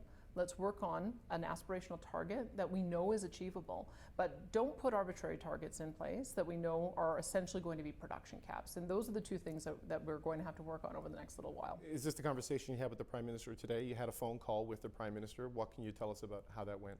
I did tell him that I've been very frustrated with the posture that his Environment Minister, Stephen Guilbeault, has taken towards our province, and that I want to be able to reset the relationship on things where I think we can work together. When you look at Alberta, when Alberta does well, the rest of the country does well. We generate an awful lot of federal tax revenues. And I think everybody should be rooting for us to continue doing well, because when our industry is doing well here, it means that there's more jobs in manufacturing. Yeah, and the most profitable fucking provinces are BC, followed by Ottawa, or not Ottawa, Ontario, right? Yeah, sure. The federal government does take a decent amount in from oil and gas, but it's not as much as she thinks it is. So it ultimately doesn't matter. Like, as soon as, or like, the main issue is that, Alberta has such a giant fucking problem with swaying markets of the oil and gas industry. So, if the market is doing complete and utter dog shit, or if it takes a complete nosedive, guess what? You're one of the least fucking profitable provinces within the country. Like, there's also outside of like America and like Saudi Arabia, like, most of the world has been moving away from fossil fuels to a certain degree. Manufacturing in Ontario and Quebec to be able to help us out. This is the way Confederation is supposed to work. And I don't think it's appropriate for a federal government to try to stop that growth, especially since we're aligned on the general objective. And that's what I hope we can continue to work on. You're in the Premier's office with a mandate of your own after winning the leadership, but historically, Alberta Premiers haven't had a lot of job security, right? They either get forced out or voted out after one term. I mean, how secure do you feel in this job with the smaller caucus and just with history in Alberta being the way it is politically? The fact that she lost, or that the UCP lost some very important seats, I have a feeling that she's probably going to be voted out, right? There's no shot that she isn't. I look back on history, and when Peter Lougheed had his great breakthrough in 1971, he had 44% of the vote. When Ralph Klein had his great breakthrough in 93, he had 44.5% of the vote. We just got a 53% mandate.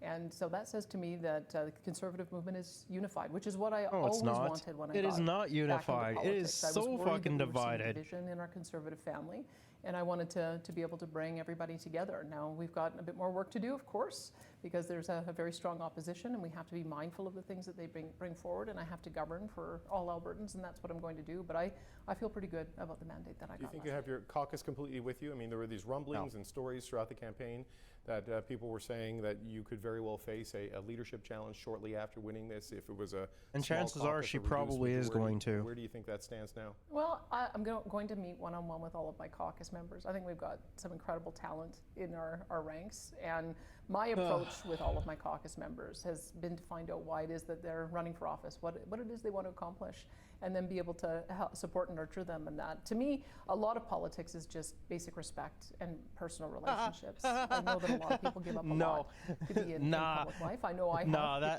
that's not basic politics. That is not basic politics, bro. I have been covering this stuff for a decent amount of time, like not as long as like some other people on the left have, but like I've recognized patterns that a lot of other people have seen as well. It's not just about like respect and shit. Like conservatives never give fucking respect or even like the time of day to like anyone who is anyone who is non-conservative or right wing.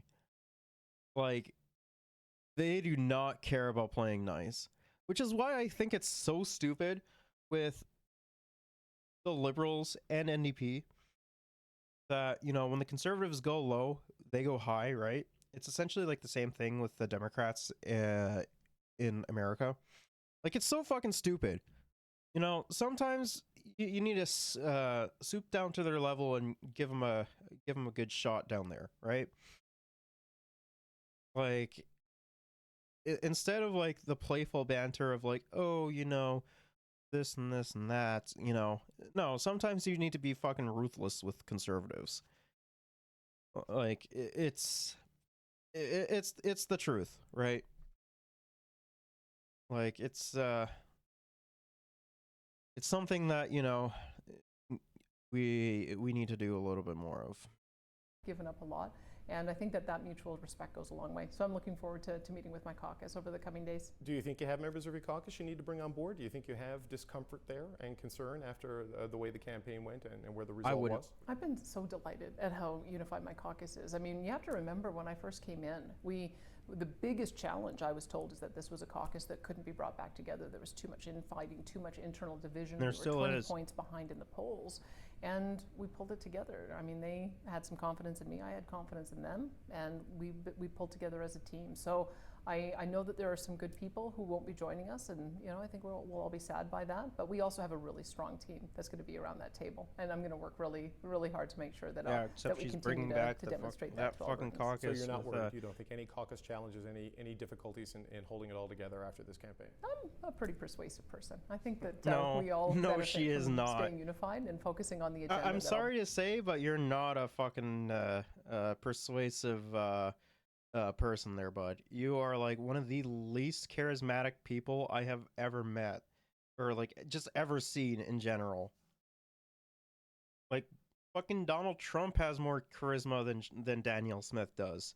But like to be fair though, it is Donald Trump. Like everyone likes seeing his thick pussy on like international television, so I just throwing that out there. Albertans elected us on, and that's what I'll be focused on doing. Will some of the older issues come back onto that agenda? I know the Sovereignty Act was one of your signature moves very 100%. early, and it kind of got pushed to the side during the campaign. You've talked about enshrining rights for the unvaccinated in the Human Rights Act, health spending accounts for uninsured services. Are these things you bring back now that you've won the election, or 100% she does. Kind of to the side for good? Well, I always said that the Sovereignty Act really was a way of educating the country, the Eastern media, as well as the federal politicians about how our country is supposed to work. Our country is, and our Constitution is written in a way that gives autonomy to the provinces to develop their resources, including electricity, in their own way, in what makes sense for local conditions. And so we've had that conversation. I think people now understand that I'm serious about defending our jurisdiction. I have lots despite of ways the fact that I can that do it's it. literally unconstitutional, and I think they were just waiting for the outcome of the election in Alberta before challenging it in the courts.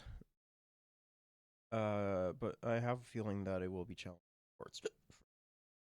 Just one other tool in the toolbox, and I'm very hopeful that the Prime Minister won't come through with aggressive legislation against us, like an emissions cap that's unachievable and would be a production cap, and like the clean electricity regs, which would impose a net zero power grid by 2035. Those are the things we're going to have to fight, and I think we've got allies with Saskatchewan and the Atlantic premiers as well, and I think that they're seeing that they've got to be a lot more collaborative at the federal level. How do we get to net zero though without an emissions cap as a country? Does there have to be an emissions cap of some kind, or is it just not the one that Justin Trudeau's proposing? We don't need an emissions cap, because we're seeing it as you develop technology.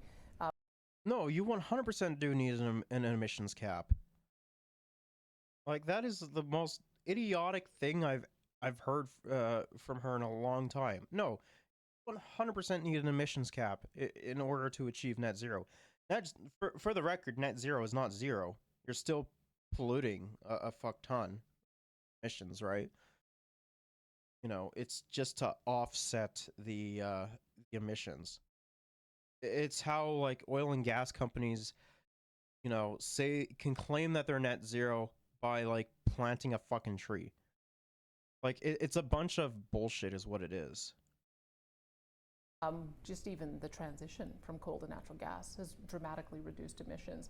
As we develop out our hydrogen infrastructure and we see zero emissions vehicles powered by hydrogen, that's going to reduce emissions. As we bring more geothermal, as small modular nuclear becomes available, as we start developing carbon capture, utilization and storage to bury emissions underground, as we figure out direct air capture, there's a number of companies working on that. Literally everything that she is listing off is a fucking horrible idea and will be catastrophic to environmental.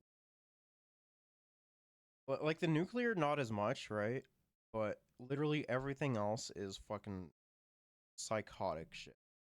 Optimistic that with technology we'll solve the problem. But if you short circuit that and try to achieve an unachievable target too early, you end up chasing the investment away. What are you talking about? China has been making fucking strides when it comes to green energy.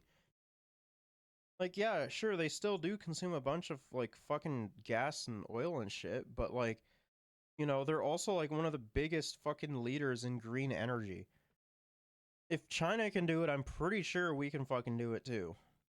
I think that would be counterproductive. So you say you want to work together with the federal government. This is a final point. It sounds like this issue, and with the way Minister Guilbeault has portrayed it in the past, we could be headed towards a Danielle Smith, Justin Trudeau showdown over this potentially. I hope it doesn't 100% will but people know that I will not sacrifice the Alberta economy. I will not sacrifice Alberta jobs. And I'm not going to sacrifice our oil and gas industry. I'm proud of our industry. And anybody who thinks that it is going to be phased out or just transition, it's not going to happen. So I'm hopeful that the Prime Minister recognizes that. But those are the very tough conversations we're going to have over the coming weeks and months. Premier Smith, thank you for your time. You bet, my pleasure.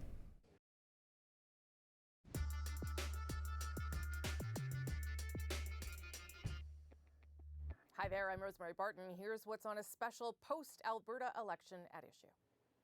My fellow Albertans, we need to come together no matter how we have voted to stand shoulder to shoulder against soon-to-be announced Ottawa policies that would significantly harm our provincial economy. Although we did not achieve the outcome that we wanted, we did take a major step towards it. There's a hard line when it comes to anything that will damage our economy, that we are not going to just transition our oil and natural gas workers out of jobs. We are not going to pursue a net zero power grid by 2035. All right, so the results are in, and Danielle Smith has won another majority. Well, she has won her first majority, another UCP majority in Alberta. So what's to be made of how this might impact the rest of the country? You certainly heard some signs there from Danielle Smith. Let's bring in at issue Chantal Hébert, Althea Raj, Andrew Coyne, and Jason Markusoff joins us from Calgary, where I was just a city I was just in moments ago. Jason, let's start with some of the language that we heard there from Danielle Smith, both last night and in her interview with David Cochrane. I assume it's not surprising, but what should Ottawa take from those signals that she's sending? I mean, after 4 years of Jason Kenney and now the first several months of Danielle Smith, they can't be surprised by some of that rhetoric. No. They know, first of all, that nothing gins up a United Conservative crowd like that rhetoric, and they've heard it for quite a while, and Danielle Smith has used it because any premier, even if Rachel Notley would have won, they would have had some kind of edge against them. The people talking about because Alberta is nervous. Even Rachel Notley was expressing anxiety about the oil and gas emission, sectoral emission caps. So there is that anxiety. Of course, Rachel Notley will not have pushed it as hard as Danielle Smith does. Danielle talking about what Ottawa might inflict upon Alberta, but we'll see that's the rhetoric. We'll see what the action is. Last year she had this Sovereignty Act. Right now she's saying it was an education tool. It's a symbolic thing. So she's toned down that. It's not really sure what her levers are. Of course, being upset and being very firm is in the fine tradition of Alberta politicians. But behind the scenes, this government and the federal government have been working towards some kind of solution, something that gets Alberta toward a net zero path without overly compromising the economy. So what, Chantal, should the country take away from Alberta choosing Danielle Smith and her sending these signals about her approach to the federal government? Well, for one, they should be looking to Alberta for a lot of political action, possibly over the next few years. This is a very small majority government in a province where the Conservative Party, under any designation, has taken down more leaders than the voters have. Yeah. And basically that means that it will be hard to manage that government going forward. But I think on policy and in the policy debate, the Liberals were probably more worried about Jason Kenney than they would be about Danielle Smith. The concern over Danielle Smith's premiership is going to be unpredictability, as it has been so far and as it could be in the future. And it's harder to deal with someone who is unpredictable, think Donald Trump, than with someone who opposes your policies in a cohesive, well-argumented fashion. Andrew. Yeah, but the thing is that, none of the Conservatives are giving like well-argumented policies or anything like that. It's either just catchphrases or like legislation to try and make it look like Justin Trudeau's not doing anything. I mean, for the most part, he's not really ways, so it doesn't really matter. But that's mostly what it boils down to. I think she sounded a bit tinny, frankly. It's not like she swept the province. They lost, 14 seats. She's presiding over a very sharply divided province where her government failed to carry either of the two largest cities. And to the extent they won in spite of her, not because of her. She wasn't enough of a liability for the NDP to be able to actually eke out a victory, but she certainly cost the party seats. I mean, also the fact that, Notley wasn't the best candidate to run against Smith, that also, helped your chances of winning as well. Like, to be perfectly honest, it should, like, if they ran, like, the UCP was essentially, like, handing the NDP the premiership on a silver platter, but they decided to run Notley instead. Because to the extent she was able to win herself, it was by essentially disavowing the Danielle Smith up until about 6 months ago, everything that she'd said or done before then. And so she's now in a position where they won the margin of victory was these 6 seats in Calgary that they won by a handful of votes. So she's got to be very cautious about doing anything to upset those folks. Yeah. But at the same time, she's got the people around her, the people advising her, the people in the Take Back Alberta movement who've essentially taken over that party, who are going to be urging her on and pushing her on to even further extremes. And they've shown in the past they're not particularly practical and not particularly forgiving. So I think she's not actually in that strong a position to be issuing these ultimatums to the federal government.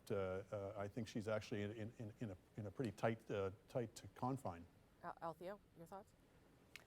I think she may be laying down some of the groundwork in case the economic situation in Alberta doesn't necessarily continue. Well, it has already declined in a way. So I think that let's blame Justin Trudeau and the federal Liberals for everything that is wrong. I think that might serve her actually well. And I agree entirely with Jason. I think this is a very popular cross-partisan frame that she has set out.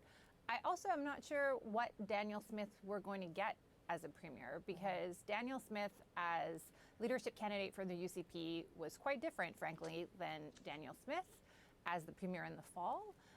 Even with the Sovereignty Alberta First piece of legislation. So, she's still somebody who didn't actually make a ton of problems for the government when it came to the healthcare negotiations. She campaigned on the childcare deal. Yeah. So there are areas of agreement. And I think we heard that from federal cabinet ministers today, talking about, well, I look forward to working with Danielle Smith on critical minerals, and let's talk about hydrogen. And, there are other things that we can work on. Yeah, that's just I think copium, perhaps though. the relationship to watch might be Stephen Guilbeault and Danielle Smith, who seem to have a bit of bad blood with each other. Like, I remember during the leadership race, he basically suggested that she was dealing in conspiracy theories, and she seems to have a very he's right, personal though. tone with him. So He's literally right, It though. will be interesting to see kind of like the subplots, how the personalities affect the discussions on policy.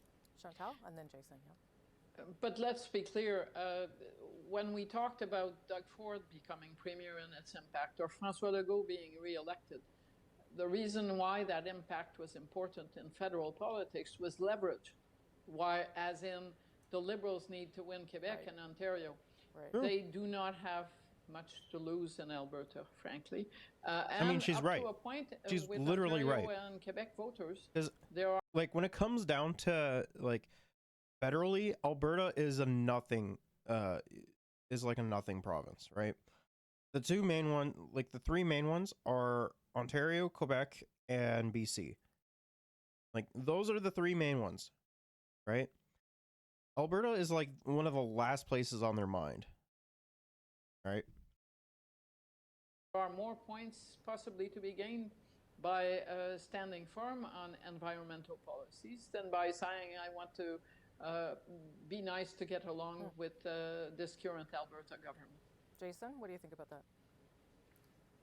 But to a large extent, they need to get along with the Alberta government and do something. Because if Alberta is intransigent and is not a serious partner on climate change emission reductions, there is no hope that Canada can have at meeting its Paris targets or its other climate ambitions. There needs to be serious there's work. legislation that they I mean, could just the thing, use. for all the rhetoric from Jason Kenney and Danielle Smith, they have been working seriously on hydrogen, critical minerals, as Chantal was saying, methane reductions, and they're in widespread support of Alberta's industrial carbon tax. So, I don't know if there's going to be some quick rapprochement on this sectoral oil and gas emissions targets. Yeah. But there is work behind the scenes beyond the rhetoric. There'll be some new environment minister that Danielle Smith will appoint. Maybe it'll be somebody quite firebrandy. We're not sure. They don't want to be seen as being cooperative with the government, but the imperatives of industry actually wants them to work together well, because they know that too much fractiousness, too much unpredictability is a problem. Andrew. She's got to be careful not to overplay her, what I say is not a particularly strong hand to begin with, because she'll simply be giving Trudeau what he needs, what he wants. In politics, she's your enemies going can help to, you as right? much as your friends. If she pulls out the really big guns and goes to the Sovereignty Act or something equally extreme, she frankly gives them an issue to run on in the next federal election. If it becomes the governability of Canada, not just meeting our climate targets, but actually how do we govern this country in a law-abiding way, he looks good in central Canada if he's running on that kind of platform. Althea? Well, I think the other part of this is that it will be interesting to watch how Pierre Poilievre, the leader of the Conservative Party here in Ottawa, how close he's willing to get to Danielle Smith. And when it comes to the environment file, he is from Alberta, so he's probably going to be very, very buddy with whoever he can. So it doesn't really matter where he's drawing a line, because at the moment it's just about scrapping the carbon tax. But if she really does take a much firmer stance, how does that squeeze the Conservative Party, and what is his positioning with regards to Danielle Smith? Okay, I'm going to leave it there. Thanks, everybody, for coming. Okay, so UCP, or not losing UCP candidates should inform on Edmonton's issues.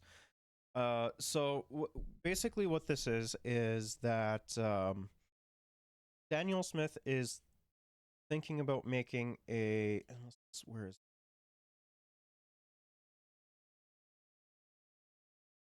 So essentially Danielle Smith is thinking about, completely overruling the voters of Edmonton, because she didn't win a single fucking seat in Edmonton, and forming a council of those fucking loser UCP candidates. Edmonton politicians say that they are one of the ones, or they're the ones to speak on the city's behalf, city's residents. This is a response to what Alberta Premier Danielle Smith told 6:30 CHD Days Grain on Monday. Smith said that because the United Conservative Party didn't win any seats in the election on Monday, he is willing to consult losing candidates on Edmonton's issues. Yeah, it's totally not like, you should consult with the people that they voted for on what Edmonton's issues are, right? Yeah, it's totally not like, they know what the fucking issues that are facing, Edmonton are. I'm going to put together an Edmonton council of some of the candidates who I know are going to want to run again. There are a couple of fantastic candidates in Edmonton, and some got a lot closer than I think anyone ever have expected. That said, I'm going to rely on them to continue giving me advice because our capital city is virtually important or vitally important to the overall success of Alberta. Yeah, don't talk to the fucking MPs that are representing Edmonton at all. In an email statement, Mayor Amarjeet Sohi said the unsuccessful candidates shouldn't be the ones representing the city. Premier Smith is free to seek advice from her party members, but I want to be clear, they do not have the mandate to speak on behalf of Edmontonians, Sohi said. That responsibility and accountability is vested in the duly elected Edmonton City Council. Sohi said he encourages Smith to reach out to work with the city council to understand what the needs of Edmontonians. In a statement shared with Global News later Wednesday, the Premier's office said the Premier understands the importance of including views and issues of all Albertans, including residents of Edmonton. As always, she will continue to work with Edmonton City Council to continue to address local priorities.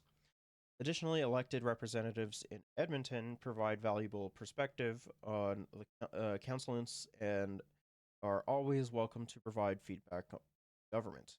Yeah, it's not like she's gonna fucking listen to them.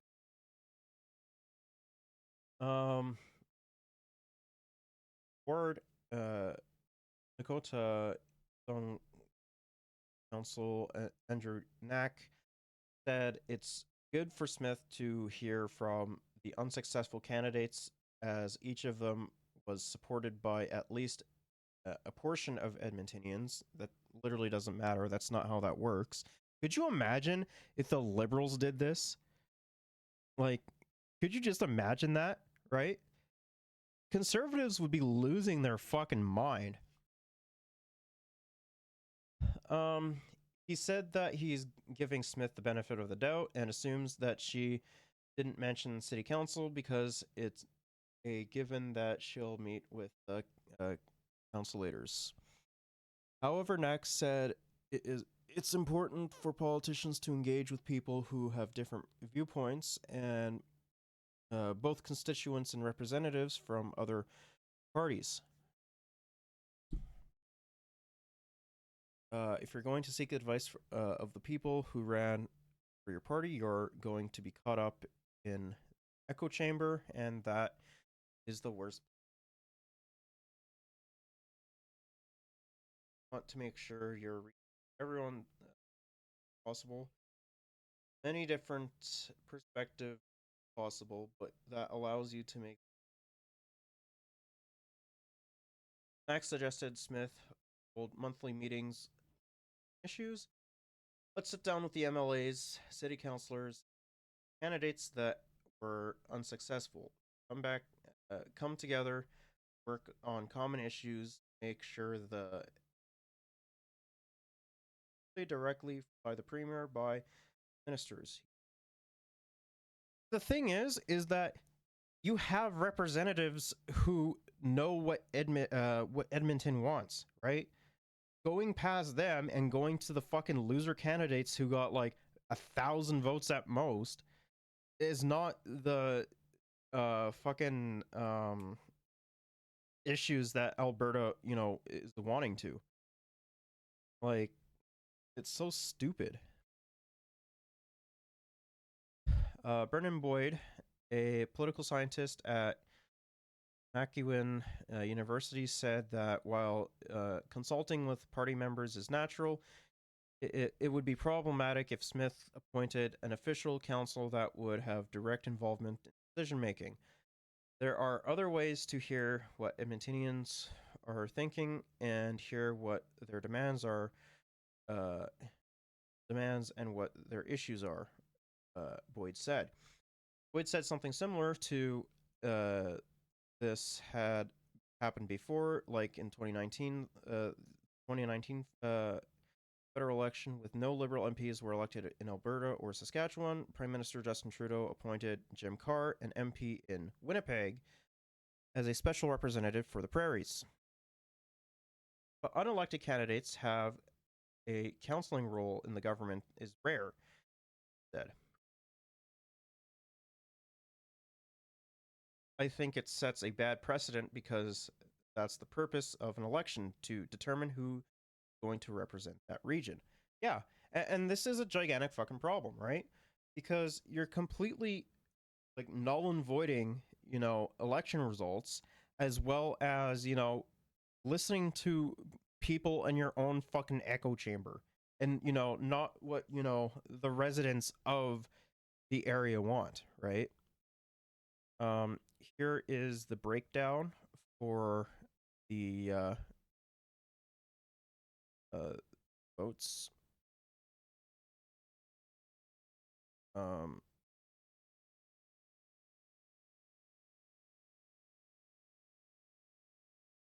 Not mis-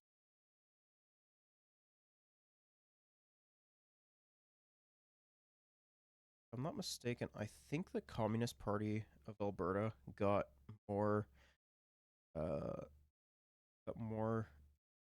votes than the than the PPC did, which is really funny.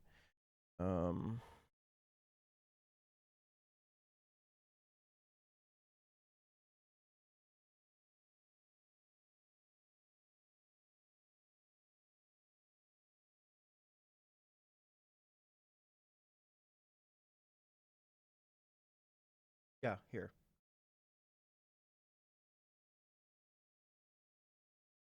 So, here are the results. The Alberta Party got only just over 4,000. The Alberta Party, sorry, got just over 12,000, almost 13,000. The Liberal Party got just over 4. The Green Party got 14,000. The Wild Rose got just over 4. The Independence Party of Alberta got just over 5. Solidarity Movement of Alberta got around 5. Independent got over 12, so like 13,000 votes. The Wild Rose Independence Party got 850 votes. The Wild Rose Independent, the Advantage Party of Alberta got 711 votes. The Communist Party of Alberta got 377 votes. The Reform Party got 132 votes. The Buffalo Party of Alberta got 106 votes. The Pro-Life Alberta Political Association got a total of 90 votes. This is really funny because, like, this is a lot more votes than I thought the Alberta Communist Party was going to get, right? Like, it's like they didn't get any seats, but it's like still really funny how, like, comparative to like these parties, they still got more seats than them combined, right? It's really fucking funny.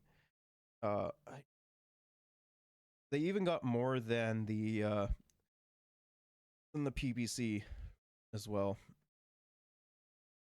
So there, all that, but yeah, it's really funny seeing just seeing this. Like, there is definitely like leftist movement within like Alberta for sure, like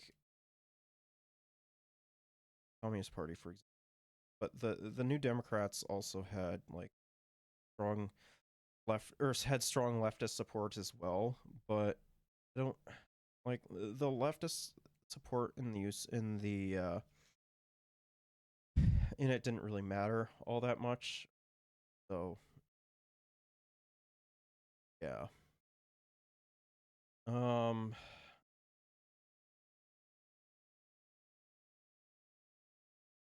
But yeah, don't that later. But yeah, no, like it's just it's just very interesting seeing, how many votes each party got for sure. Like some of them or some parties got more votes than I expected them to, like the Green, for example. The Greens got a fairly decent amount of votes. And like generally speaking, like Green voters tend to be most part fairly leftist. The main thing is like that, they're mostly like concerned about the environment and everything, which is good. I don't disagree with that, but you also do have like eco-fascists within green parties as well, form of like, humans are the fucking problem, let's fucking all die off or something. Like it's just, kind of ridiculous. But yeah, no, it's yeah. Like most of like the parties like matter all that much, right? Because like they're not going to get any seats anyway. It really did. It's it is what it is. I'm probably going to just call it here, because I think we'll have enough time to cover everything else.